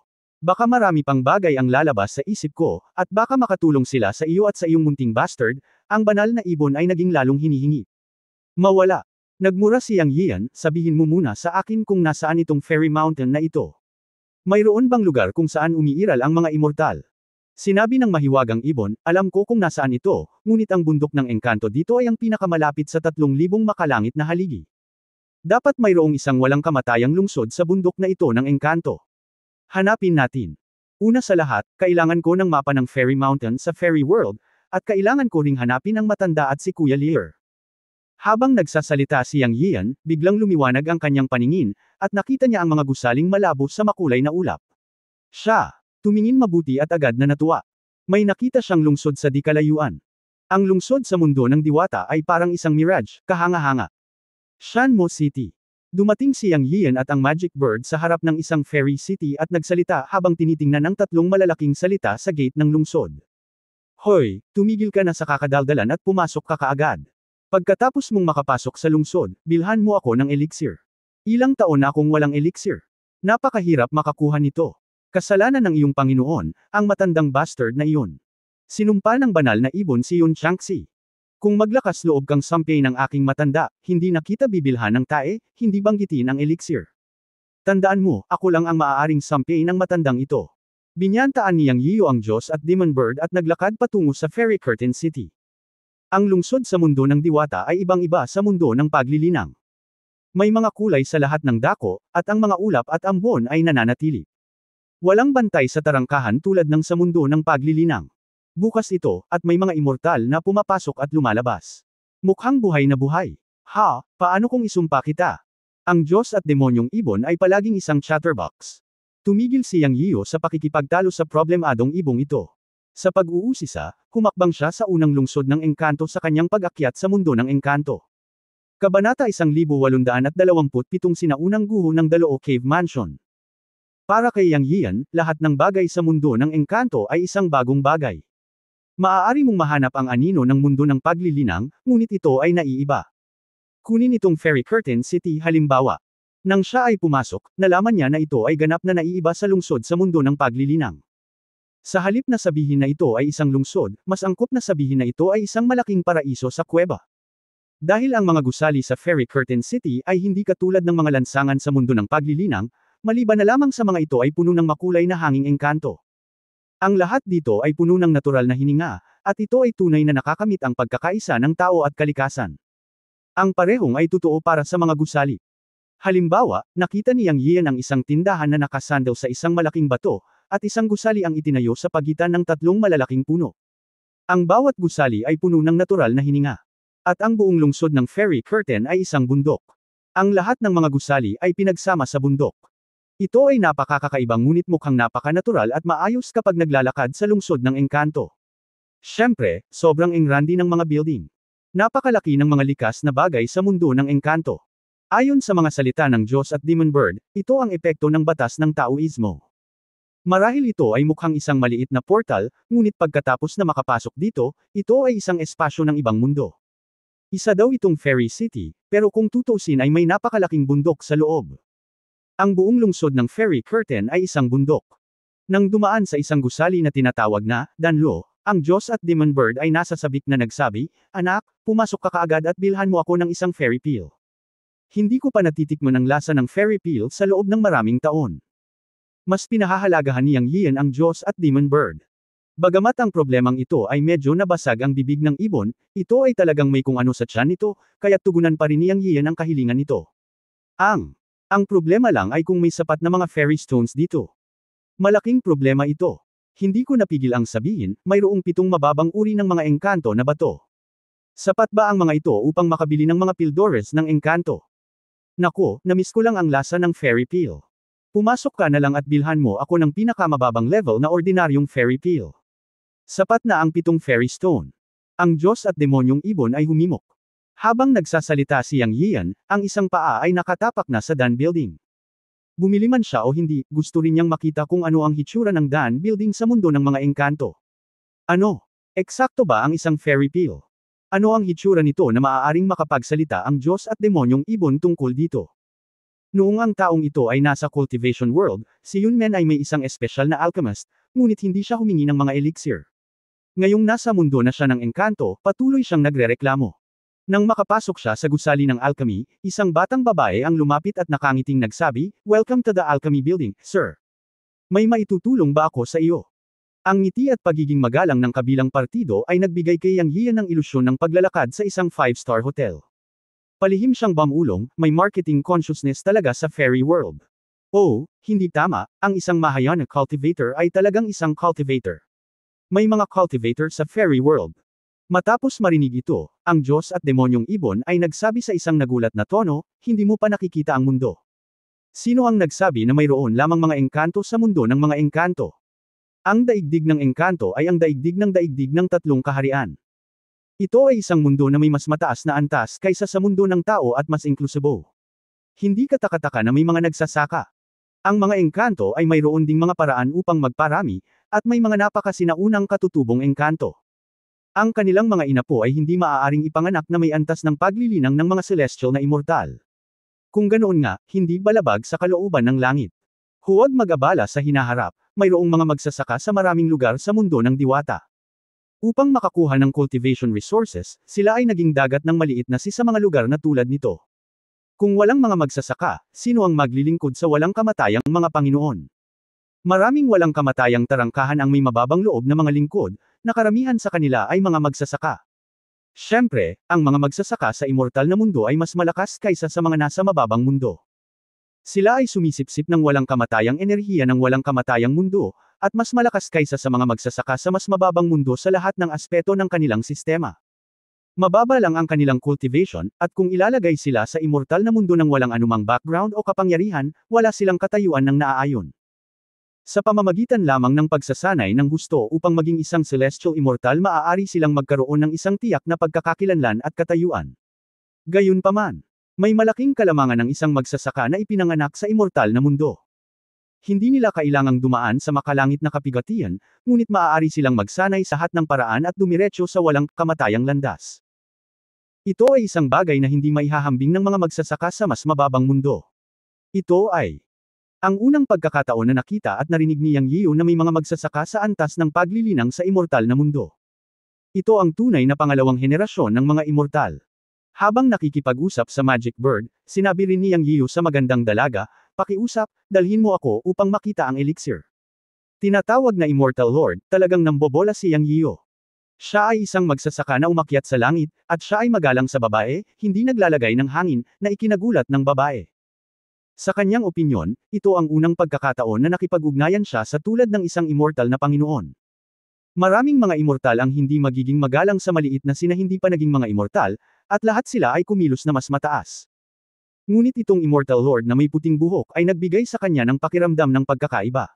Siya, mabilis na yumuko at sinabing, "Hindi ko alam kung anong uri ng elixir ang kailangan ng Immortal Lord. Maaaring ipakilala ito sa iyo ni Luzo sa ngalan ng Immortal Lord. Ang pinakamurang elixir, mas mabuti ang uri na maaaring ipack-in sa mga espiritong hayop." Pinag-isipan ito ni Yang Yiu at sinabing, dahil para ito sa ibong pinag-uusapan, wala siyang mga kinakailangan. Oh, mayroong isang enlightenment elixir, na siyang pinakamababang antas ng first grade elixir. 10 lower grade na immortal na bato, iniisip ko kung gagana ito. Sabi ng babae. 5 immortal na bato. Nakaramdam si Yang Yian ng sakit sa kanyang laman nang marinig niya ito, ngunit gusto niyang matawa kapag naiisip niya ang enlightenment pill. Gayunpaman, nadama niya na ito ay angkop para sa problemang ibon, at ito ay magiging mabuti para sa muling pagdaragdag ng kanyang utak. Gayunpaman, tila medyo mahal. Mayroon lamang siyang 7 immortal na bato sa kanya, at kailangan niyang gumastos ng 5 sa mga ito ng sabay-sabay. Oo, sir, ito ang pinakamababang presyo ng walang kamatayang tableta sa ating danlo. Nakangiting paliwanag ng babae, at hindi niya sinasadyang pagtawanan si Yang Yiu dahil sa pagiging mahirap. Ang mga immortal na tabletas ay mahal sa immortal na mundo, at alam ito ng lahat. Munting bastard, napakalaki na ng naitulong ko sa iyo, at nakakaramdam ka pa rin ng sakit sa pagbili sa akin ng basurang walang kamatayang tableta. Sinumpa ng Magic Bird ang masakit na ekspresyon ni Yang. Manahimik ka, 5 immortal na bato, ang kabuuang halaga ni Zhang San at Li Si, ang pinakamataas na grado na immortal, ay 7 immortal na bato lamang. Gusto ko pa ring bumili ng mapa ng immortal na mundo. Nagmura si Yang Yiyo. Sir, ito ang Enlightenment Immortal Peel. Habang nagmumura si Yang Yiyo at ang Magic Bird sa mahinang boses, dinala na ng babae mula sa danlo ang walang kamatayang tableta kay Yang Yiyo. Ah, masyado kang mabilis. Alam ni Yang Yiyo na ang babae ay isang tindera ng danlo, kaya natural na gusto niyang bumili ng dagdag na immortal na tableta, kaya hindi nakakagulat na siya ay napakabilis. Nakadisplay silang lahat sa harap niya, kaya napangiti na lang si Yang Yiyo at kinuha ito.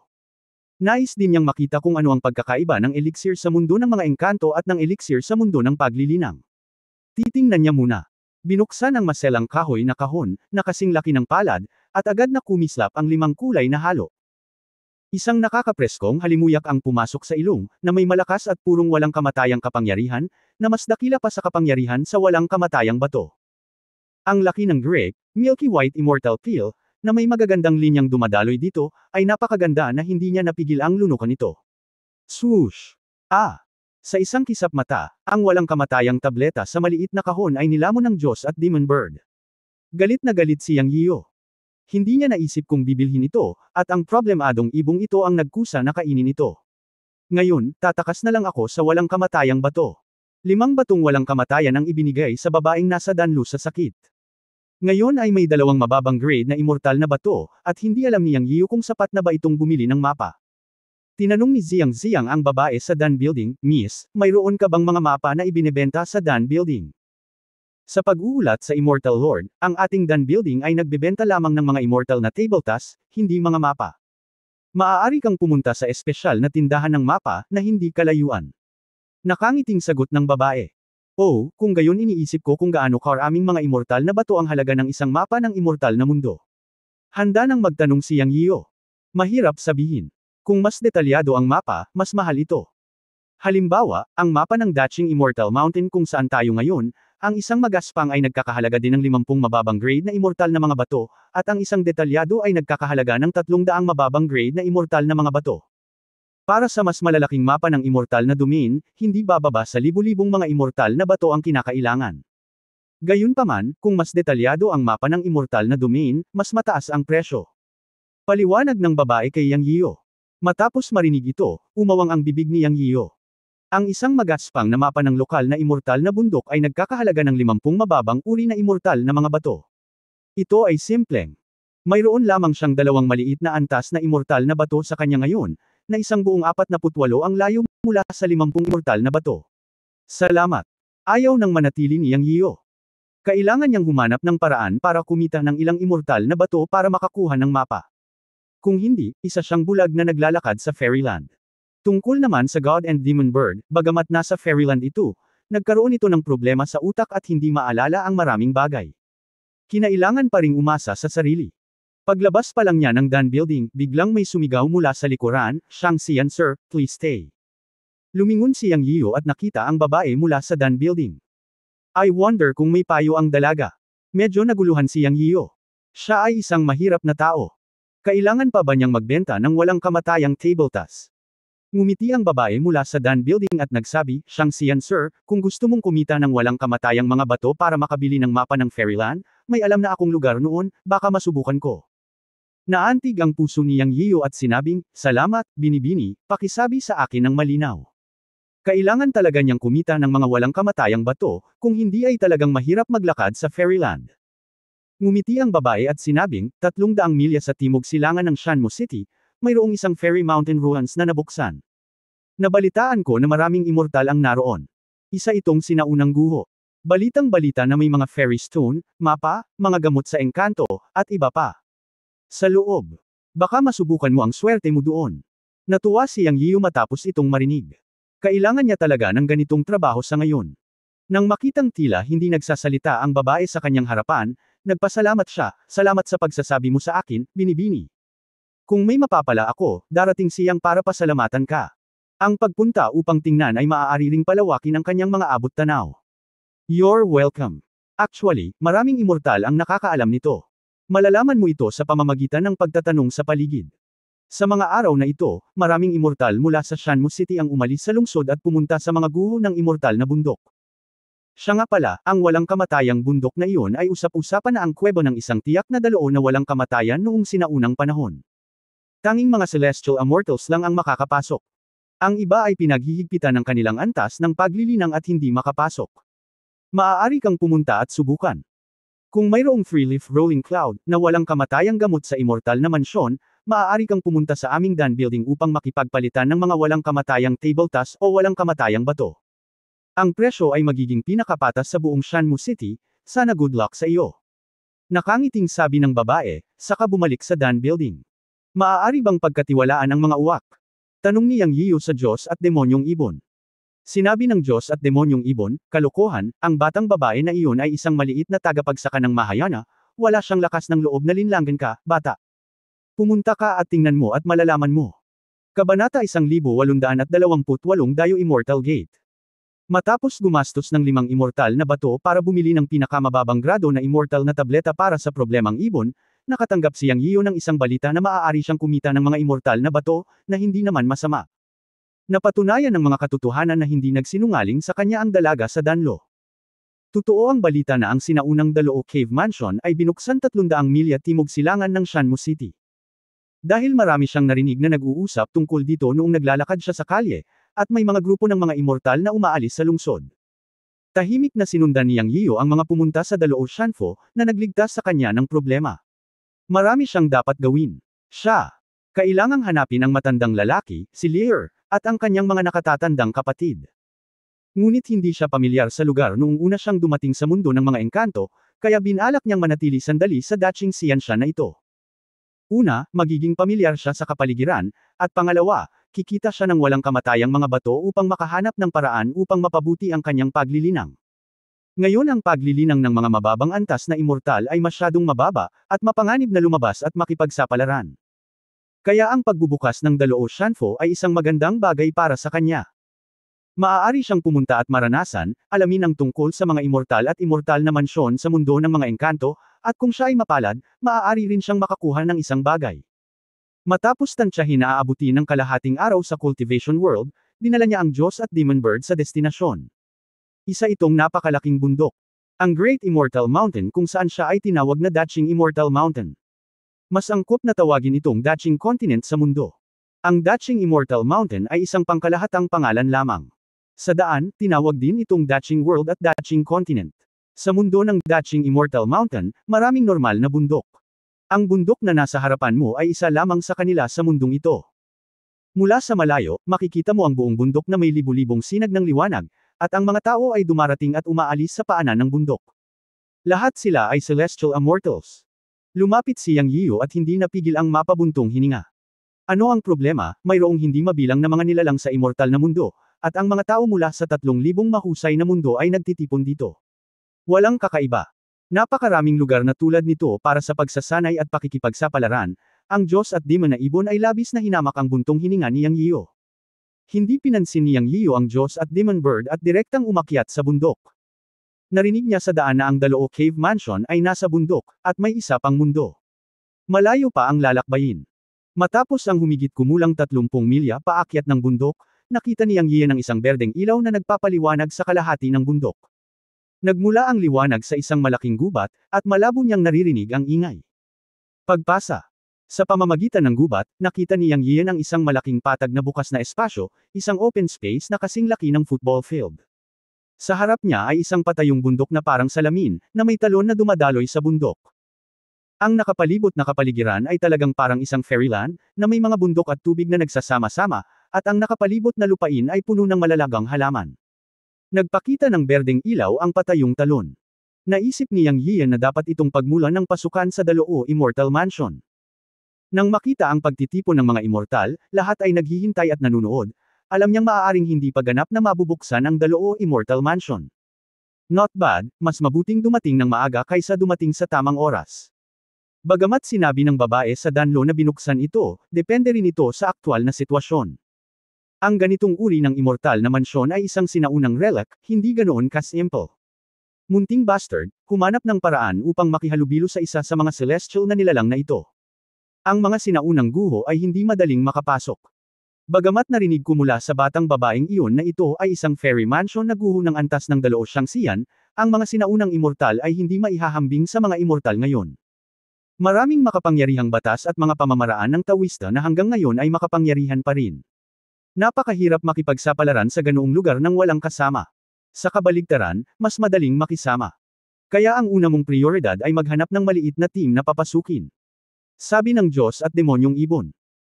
Hindi ko sila kilala. Kakailanganin ba akong makisama sa kanila? Inilibot ni Yang Yiyo ang kanyang mga mata, ngunit medyo naantig pa rin si Yang Yiyo sa mungkahi ng Diyos at Demon Bird. Ngayong nakarating na siya sa mundo ng mga engkanto, ganap na siyang rookie level.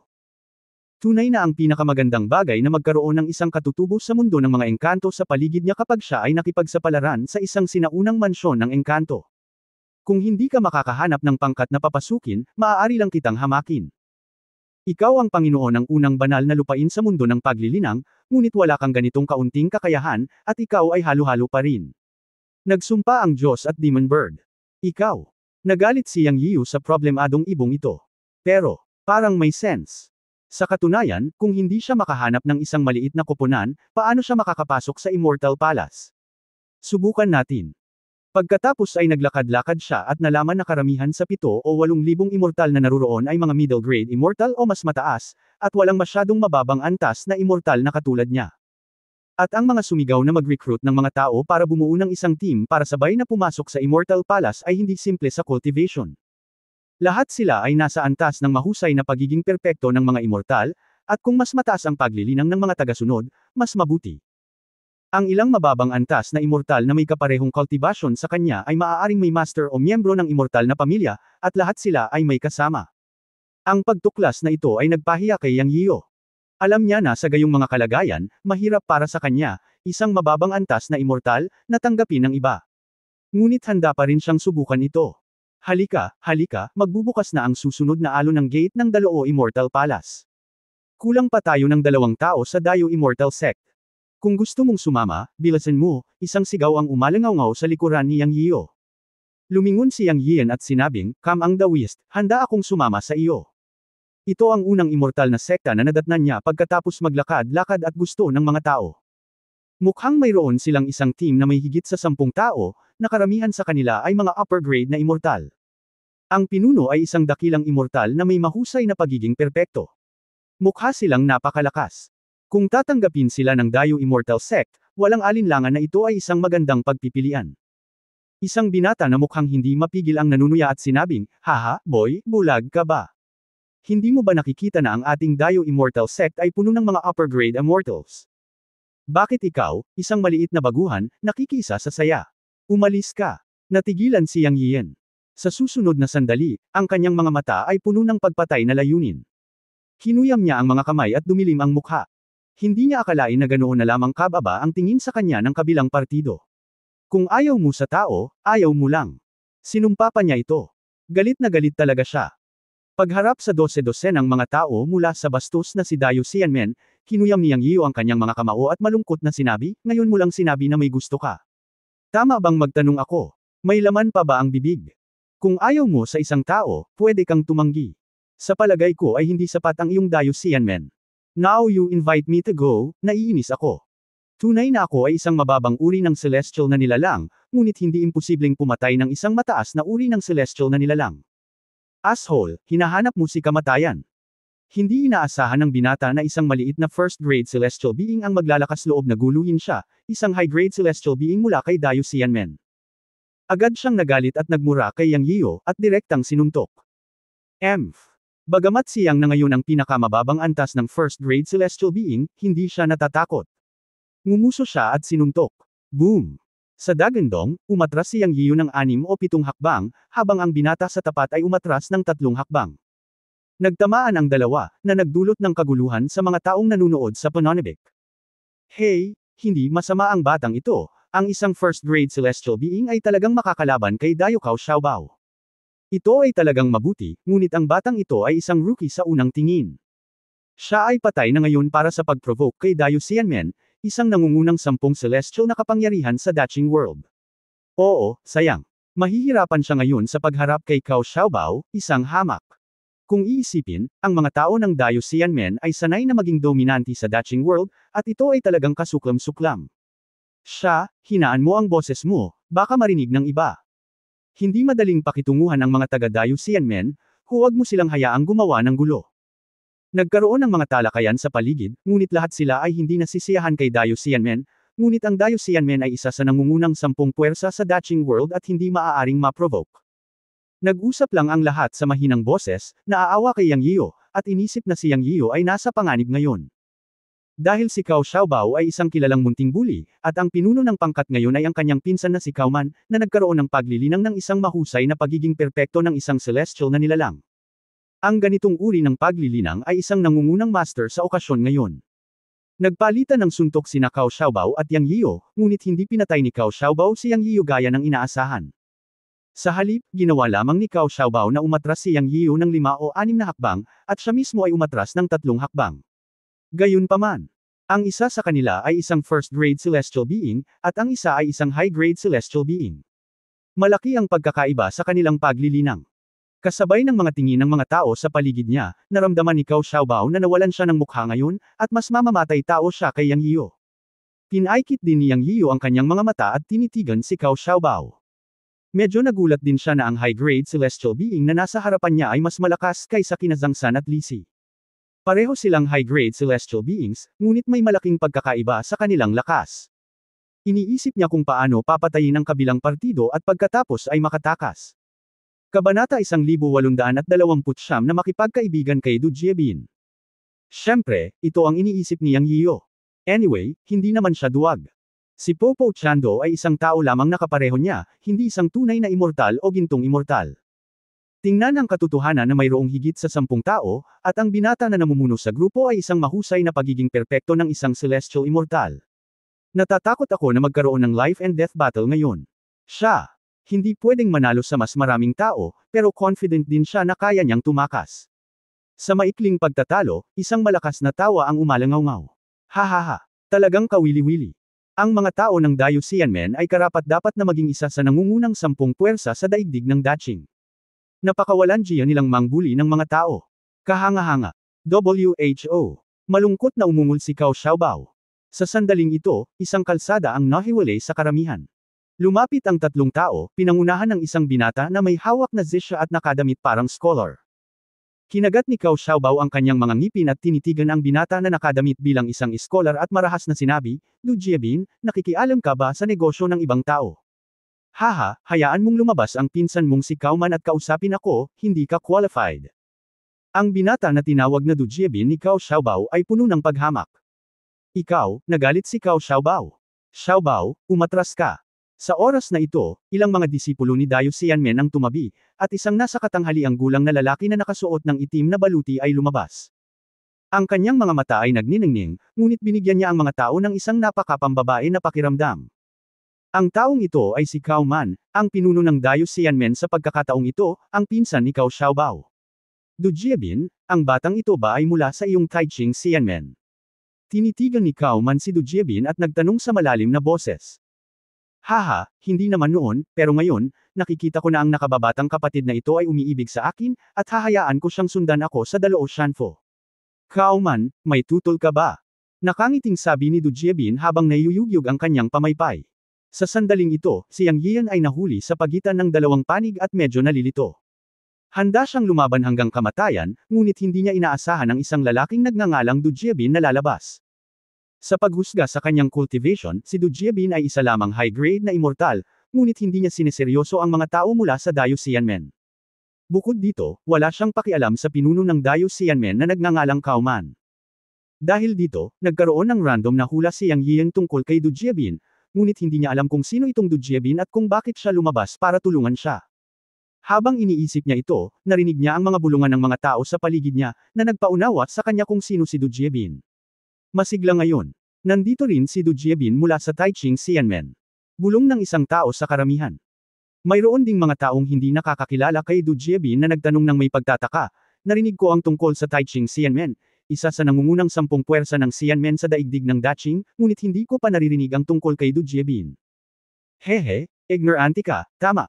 Si Du Jiebin ay ang young master ng Taiching Sianmen, ngunit siya ay isang mababang loob na tao. Normal lang na hindi mo siya narinig. Ngunit si Du Jiebin ay isang top figure. Ang kanyang upper grade celestial immortal cultivation ay hindi magagapi sa celestial realm ng kanilang Tai Ching, totoo man ito, at ito ay isang Xianmen. Hindi, ngunit ang mga alingawngaw ay madalas na walang batayan. Gayunpaman, dapat malaman ng maraming tao na sina Tai Ching Xianmen at Dayo Xianmen ay mortal na magkaaway at hindi kailanman nagkakasundo, mula sa itaas hanggang sa ibaba. Tumayo si Du Jiebin para magsalita para sa batang iyon, at marahil ito ang dahilan. Masasabi lamang na maswerte ang munting celestial immortal ngayon. Sa maraming puwersa ng Xianmen na naruroon, tinatayang si Du Jiebin lamang ang nang-ahas na harapin ng mga tao ng Dayo Xianmen. Maraming alam ang kaibigang tao na ito. Nasaan ang Xianmen mo? Ako ay mula sa Dashui Xianmen. Kaya si Brother Dao mula sa Dashui Xianmen ang nasa ika-10. I'm so sorry. Sayang, kumpara sa ikatlong ranggo na Tai Ching Immortal Sect at sa ika-4 na ranggo na Dayo Immortal Sect, ang ating Immortal Mountain ay isang hakbang pa rin. Mahinhin na sabi ng taong ito, ngunit may pagmamalaki pa rin sa kanyang tono. Pagkatapos ng lahat, sa Daching World, kabilang sa daan-daang mga immortal na sekta, ang pagiging ranggo sa nangungunang 10 ay isang uri ng lakas at reputasyon. At halos naunawaan din ni Yang Yian na ang taong tumulong sa kanya ay orihinal na tinatawag na Du Jiebin, at ang kalaban ay ang Dayo Immortal Sect, Cao Man at Cao Xiaobao Brothers. Sa pakikinig sa mga talakayan ng mga tao sa paligid niya, talagang hindi simple si Du Jiebin, at siya talaga ang young master ng Tai Ching Immortal Sect. Ang punto ay ang Tai Ching Immortal Sect at ang Dayo Immortal Sect ay hindi kailanman naging maayos. Nireranggo sa nangungunang 3 at nangungunang 4, ang sitwasyong ito mismo ay isang estado ng kompetisyon. Bagamat si Du Jiebin ay nasa isang masamang sitwasyon sa Dayo Immortal Sect at tinulungan siya, nagpapasalamat pa rin si Yang Yian. Sa oras na ito, kinuyam ni Cao Man ang kanyang mga kamay sa mukha ng lakas ni Du Jiebin, ngunit hindi pa rin siya nang ahas na kumilos sa harap ni Du Jiebin sa publiko. Hindi alam ng iba ang sitwasyon ni Du Jiebin, ngunit alam ito ni Cao Man. Sa kasalukuyan, bubuksan na ang Daloo Cave Mansion, ngunit pinili ni Cao Man na tiisin ito, dahil sa pagkakataong ito ay pumasok siya sa Daloo Immortal Mansion para sa isang kayamanan. Kapag nakuha niya ang kayamanan na iyon, maaari siyang makapasok sa immortal na kaharian, at pagkatapos ay papatayin niya si Du Jiebin sa Daloo Cave Mansion. Ang pagpatay kay Du Jiebin sa Daloo Immortal Mansion ang pinakaangkop, at walang gulo. Haha, dahil gusto ni Mr. Do na protektahan ang batang ito, bibigyan ni Cao ng mukha si Mr. Do. Ang mga salita ni Cao Man ay napakatalino, na nakakuha ng papuri ng maraming immortal sa paligid. Sa katunayan, ang kanyang puso ay madilim. Pagkatapos magsalita ni Cao Man, ang kanyang mga mata ay tumitig kay Yang Yio na parang makamandag na ahas, at malungkot siyang nagsabi, "Ano ang pangalan mo, bata?" Si Yang Yio ay nakatayo sa gilid, at biglang tinitigan ng mga mata ni Cao Man, na naging dahilan para hindi siya komportable. Nang marinig niyang tinanong ni Cao Man ang kanyang pangalan, natural na alam ni Yang Yio kung ano ang ibig sabihin ng Cao Man. Ito ay walang iba kundi ang ayaw na mapunit ang kanyang mukha kay Du Jiebin, at gustong makita ang mukha sa kanyang sarili. Ngunit si Yang ay nag-iisang commander na ngayon sa mundo ng engkanto. Isa talaga siyang nakayapak na lalaki na hindi natatakot sa mga nagsusuot ng sapatos. Bakit niya aalalahanan si Cao Man? Malamig siyang ngumuso at sinabing, "Yang Yio." Puno ng provocation ang mga mata niya habang nagsasalita. "Haha, Cao Man ang pangalan ko, tandaan mo, ang swerte mo ngayon, kung may kakayahan ka, makikita-kita sa Immortal Palace." Ang mga salita ni Cao Man ay walang alinlangan na banta kay Yang Yio, sa maikling salita lang, "Kapag nakita kita sa Immortal Palace, papatayin kita." Pagkatapos sabihin iyon, malamig na ngumiti si Cao Man, "Tara na." At pagkatapos ay tumalikod at umalis kasama si Dayo Xianmen, papunta sa kabilang panig. "Yang Yio, anak, mas mabuting umalis ka sa daigdig ng Daching, kung hindi, hugasan mo ang iyong leeg at maghintay, paglalaruan ka ni Lolo hanggang sa mamatay." Ito ang malupit na salita na binitawan ni Cao Xiaobao kay Yang Yio bago niya ito kinuha. Ngumiti lang si Yang Yio at hindi na umimik sa pagkakataong ito. Ngunit kumislap ang kanyang mga mata sa itim at puting liwanag. Nang umalis ang mga tao mula sa Dayo Xianmen, tumingin si Yang Yio kay Du Jiebin. Sa sandaling ito, nakatingin din sa kanya si Du Jiebin. "Salamat, Mr. Do, sa pagtulong sa akin." Anuman ang layunin ni Du Jiebin, laban man siya sa mga tao ng Dayo Xianmen o hindi, ang pagtulong sa kanya ay isang katotohanan, at dapat magpasalamat si Yang Yian para sa parehong dahilan at damdamin. Hahaha. Hindi mo kailangang maging magalang, kapatid. Ang pagtulong sa iyo ay isang bagay lamang ng kaganhawahan. Ang ating Tai Ching Xianmen at Dayo Xianmen ay palaging magkaaway. Kung wala ka ngayon, ako, si Du Jiebin, ay naiinis sa kanila. Napakagandang birtod. Sabi ni Du Jiebin na may kasamang masayang ngiti. Narinig ni Yang Yian ang sinabi ni Du Jiebin nang walang anumang pagkukunwari, at agad na nagustuhan si Du Jiebin. Ngumiti siya at sinabing, napakakul at open-minded ni Mr. Do. Ako, Yang Yian, gustong makipagkaibigan kay Mr. Do. Ang mga salitang ito ay tumigil sa pandinig ni Du Jiebin at ng mga tao sa paligid niya, ngunit lahat sila ay natigilan. Dahil sa pananaw ni Du Jiebin at ng iba pa, ang mga salita ni Yang Yian ay parang siya, si Yang Yian, ay tumangala kay Du Jiebin. Ngunit ang sitwasyon sa eksena ay si Yang Yiu ay isang maliit na first-grade celestial being, habang si Du Jiebin ay isang high-grade celestial being, at ang Young Master ng Tai Ching Immortal Sect, na pumangatlo sa 10 pangunahing puwersa sa Daching World. Sina Yang Yiu at Du Jiebin ay magkaibigan, at masasabing nakinabang si Yang Yiu kay Du Jiebin. Ngunit nang sabihin ito ni Yang Yiu, tila tumangala si Yang Yiu kay Du Jiebin. Dahil dito, hinamak ng mga celestial na nilalang sa paligid niya si Yang Yiu. Paano? Walang hiya. May mga tao talaga na nagsisikap na bumuo ng mga relasyon tulad nito. Natigilan si Du Jiebin, at tumingin kay Yang Yiu ng malinaw na mga mata, nang walang anumang pagkukunwari o iba pang ekspresyon. Palagi niyang nararamdaman na kakaiba at kawili-wili ang munting celestial na nilalang na ito. Pagkaraan ng ilang sandali, tumawa si Du Jiebin at sinabing, okay, ako, si Du Jiebin, ay isa ring prangka na tao. Makikipagkaibigan ako sa iyo. Kung gusto mong pumasok sa Daloo Immortal Palace, sumunod ka sa akin. Huwag kang mag-alala, kung si kapatid na kauman ang magdulot sa iyo ng kaguluhan sa Immortal Palace, ako ang bahala para sa iyo. Kahit papaano, sinabi ni Du Jiebin ang mga salitang ito kay Yang Yiu at naging kaibigan ni Yang Yiu. Sa katunayan, si Yang ang may kapital na magsabi ng mga ganoong salita ngayon, dahil ang kanyang matandang lalaki na si Yun Changxi ay muling ibinalik ang kanyang immortal na katawan sa immortal na mundo. Sino si Yun Changxi? Siya ang nangungunang boss sa immortal na mundo. Kabanata 1830 Demonic Beast. Boom! Isang dagandong ang umalingaw sa buong venue. Bukas ang Daloo Immortal Palace. Excited ang lahat. Tumingin si Yang Yian at nakita ang isang portal na lumitaw sa gitna ng talon. Ang tatlong salitang, Water Curtain Cave, ay agad na lumitaw sa isip ni Yang Yian. Magkatulad ang eksena. May isang portal sa likod ng karaniwan. Ngayon ang portal ay malawak na bukas, at ang mga immortal sa bukid ay isa-isang lumipad sa talon. Kuya Yang, alis na rin tayo. Inalis ni Du Jiebin ang kanyang fan at sinabing, bukas din ang portal na ito para sa limitasyon ng oras. Pumasok muna tayo. Okay. Tumango si Yang Yian. Ang dalawang tao sa paligid ng Du Jiebin ay mas kaunti kaysa sa bilang ng mga tao sa Dayo Immortal Gate. Gayunpaman, napansin ni Yang Yian na ang dalawang tao sa paligid ni Du Jiebin ay pawang mga immortal. Ito rin ang dahilan kung bakit hindi nang ahas si Kao Man na gumawa ng gulo. Lumipad siya at sinundan si Du Jiebin at ang dalawa pa sa portal na naglalabas ng berdeng ilaw. Sa susunod na sandali, ang kanyang mga paa ay matatag, at si Yang Yian ay tumayong matatag. Noon lang niya namalayan na nasa ibang kapaligiran na pala siya, ngunit medyo nagulat siya na iba ito sa inaakala niya. Noong una, naisip niya na pagkatapos makapasok sa portal, magkakaroon ng isang lihim na lugar na may maraming maliliit na mundo tulad ng mundo ng paglilinang. Pero pagpasok niya, nakita niyang totoong eksena iyon. Ang lugar ay nasa isang malaking kuweba. Hindi ito pumapasok sa ibang mundo. Naisip niya sa kanyang sarili na tila may mga pagkakaiba talaga sa pagitan ng mundo ng engkanto at mundo ng paglilinang. Kuya Yang, sundan mo kaming mabuti. Sa pagkakaalam ko, ang Daloo Immortal Palace ay hindi simple. Kakapasok lang namin sa bundok. Simula ngayon, kailangan naming dumaan sa napakalaking bundok na nakita namin sa labas, at pagkatapos ay lalabas kami at papasok sa isang lambak. Sa katunayan, mula ngayon, nakapasok na tayo sa Daloo Immortal Palace. Sa pasulong, magkakaroon ng masalimuot na mga kalsada. Pagkatapos lamang tumawid sa bundok maaari tayong makapasok sa lambak sa gitna ng Daloo Immortal Palace, kung saan napapabalitang mayroong maraming bihirang immortal na kayamanan, at marami pa ring mga guho at palasyo. Kung ikaw ay maswerte, magkakaroon ka ng ilang mga pagkakataon, ngunit mayroon ding mga katumbas na panganib, kaya kailangan mo pa ring maging mas maingat. Maraming mga panganib sa bundok na ito lamang, at magkakaroon ng mga demonyong hayop at iba pang mga nilalang. Sinabi ni Du Jiebin kay Yang Yiu habang naglalakad. Salamat, Kuya Do, sa pagpapaalala sa akin na mag-ingat. Ikinumpas ni Yang Yiu ang kanyang mga kamao at nagpasalamat sa kanya. Bakit ang bait mo? Simula nang magkakilala tayo, tadhana na. Ako, Du Jiebin, mahilig din makipagkaibigan, haha.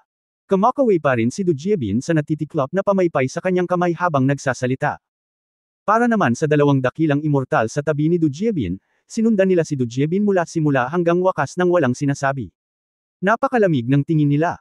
Hindi nagpakilala si Du Jiebin, kaya natural na hindi nagtanong si Yang Yio. Ngunit nakikita niya na ang dalawang dakilang immortal sa tabi ni Du Jiebin ay napakagalang kay Du Jiebin, tulad ng kanyang mga personal na gwardya. Pero isipin mo, may nag-usap kanina sa labas ng gate. Si Du Jiebin ay ang young master ng Taiching Immortal Sect. Siya ay isang taong may respetadong katayuan. Normal lang sa kanya na magkaroon ng dalawang amo para protektahan siya. Si Yang Yio ay isang rookie sa mundo ng engkanto at hindi pamilyar dito. Tuwang-tuwa siyang makinig sa kwento ni Du Jiebin tungkol sa mundo ng mga engkanto, lalo na sa lihim na lugar tulad ng mundo ng mga engkanto. Kapag nakikinig, si Yang Yio ay napakaseryoso at nakatutok din, at paminsan-minsan ay magtatanong siya kapag may hindi niya naiintindihan. Hinahangaan ni Du Jiebin ang seryosong ugali ni Yang Yio at natutuwang sabihin sa kanya. Naglakad silang apat at nag-uusap, at hindi sila naiinip. Tungkol naman sa God and Demon Bird, naging tahimik mula noong dumating sa Daloo Immortal Mansion. Nakasquat ito sa balikat ni Yang Yian at umidlip, ngunit hindi ito nalaglag sa balikat ni Yang Yian.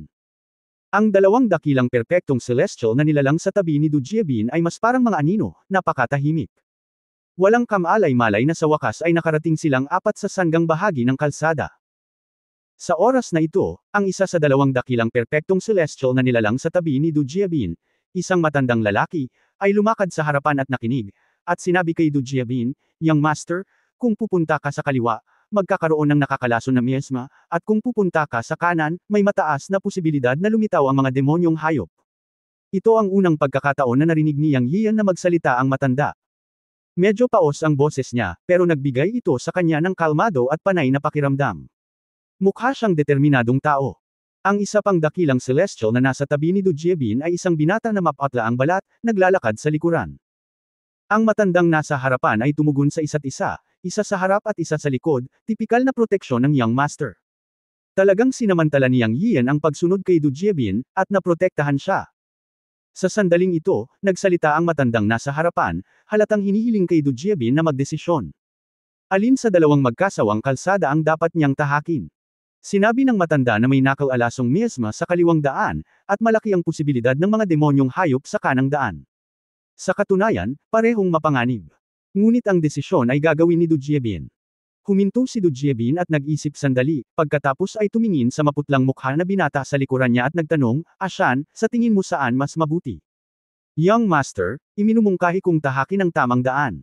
Kung ikukumpara sa makamandag na miasma, lahat tayo ay mahina. Magiging napakahirap kung hindi natin mauunawaan ang mga batas ng lason at mahawahan ng lason. At hindi tayo makakatagpo ng mga demonyong hayop. Kahit nagawin natin, ito ang labas ng Daloo Immortal Palace. We will not be bled with powerful beasts. Sumagot ang binata na tinawag na Ashan ni Du Jiebin. Ngunit nang ang binatang ito na may mukha na kasing putla ng papel ay bumukas ang kanyang bibig, ang kanyang boses ay huminto sa tenga ni Yang Yian at nagbigay kay Yang Yian ng goosebump sa kanyang buong katawan.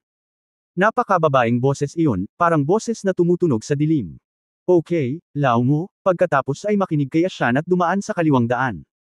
Si Du Jiebin ang gumawa ng desisyon. Oo, Young Master. Sagot naman ng matandang nasa harapan. Noon lamang nalaman ni Yang Yian ang mga pangalan ng dalawang dakilang perpektong celestial na nilalang na sumusunod kina Du Jiebin, Lao Mo at Ashan. Pareho silang may napaka-interesante na pangalan.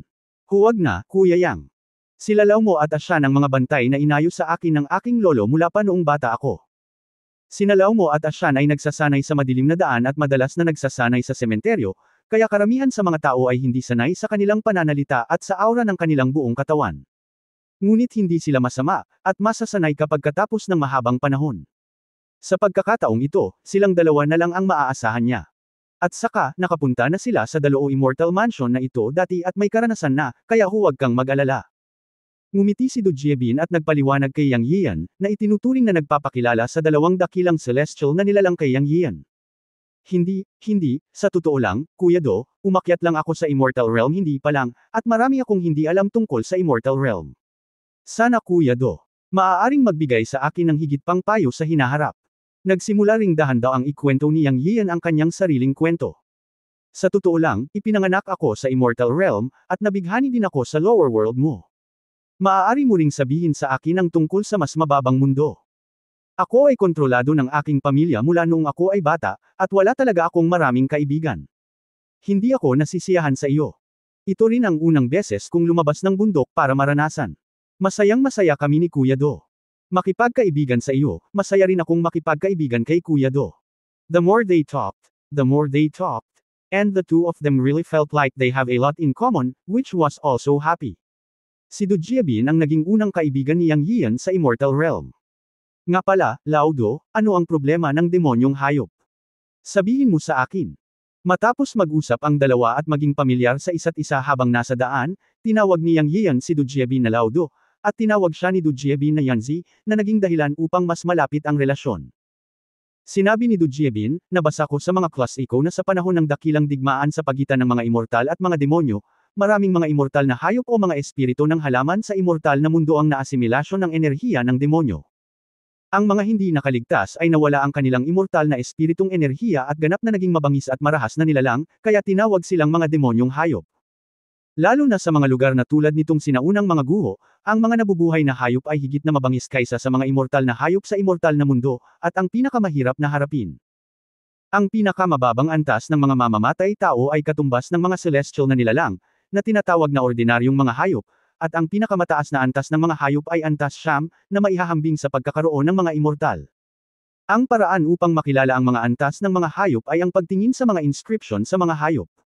Ang isang inscription ay kumakatawan sa unang antas. Ang dahilan kung bakit mabangis ang mga hayop ay dahil ang kanilang mga kaluluwa ay na demonyo, na mutate, at makapangyarihan. Bilang karagdagan, ang mga inscription sa kanilang mga katawan ay ang mga batas at mahiwagang kapangyarihan na maaari nilang kontrolin. Magkasama, 3 beses silang mas makapangyarihan kaysa sa mga immortal sa iisang kaharian. Tumanggo si Yang Yiu at sinabing, nakikita ko, nangangahulugan niyo na ang kalsadang tinatahak natin ngayon ay malamang na magkaroon ng mga hayop sa unang antas. Not necessarily. Kung tutusin, ito ang labas ng Daloo Immortal Palace. Minsan ay maaaring walang mabangis na hayop. Kahit na mayroon, sila ay nasa mababang antas ng mababangas na hayop. Huwag kang mag-alala, paprotektahan kita. Walang mangyayari. Sabi ni Do Jiebin na may masayang tingin. Umuungol. Nang matapos magsalita si Do Jiebin, isang nakakabinging dagandong ang tumunog. End of this chapter. Abangan ang susunod na kabanata.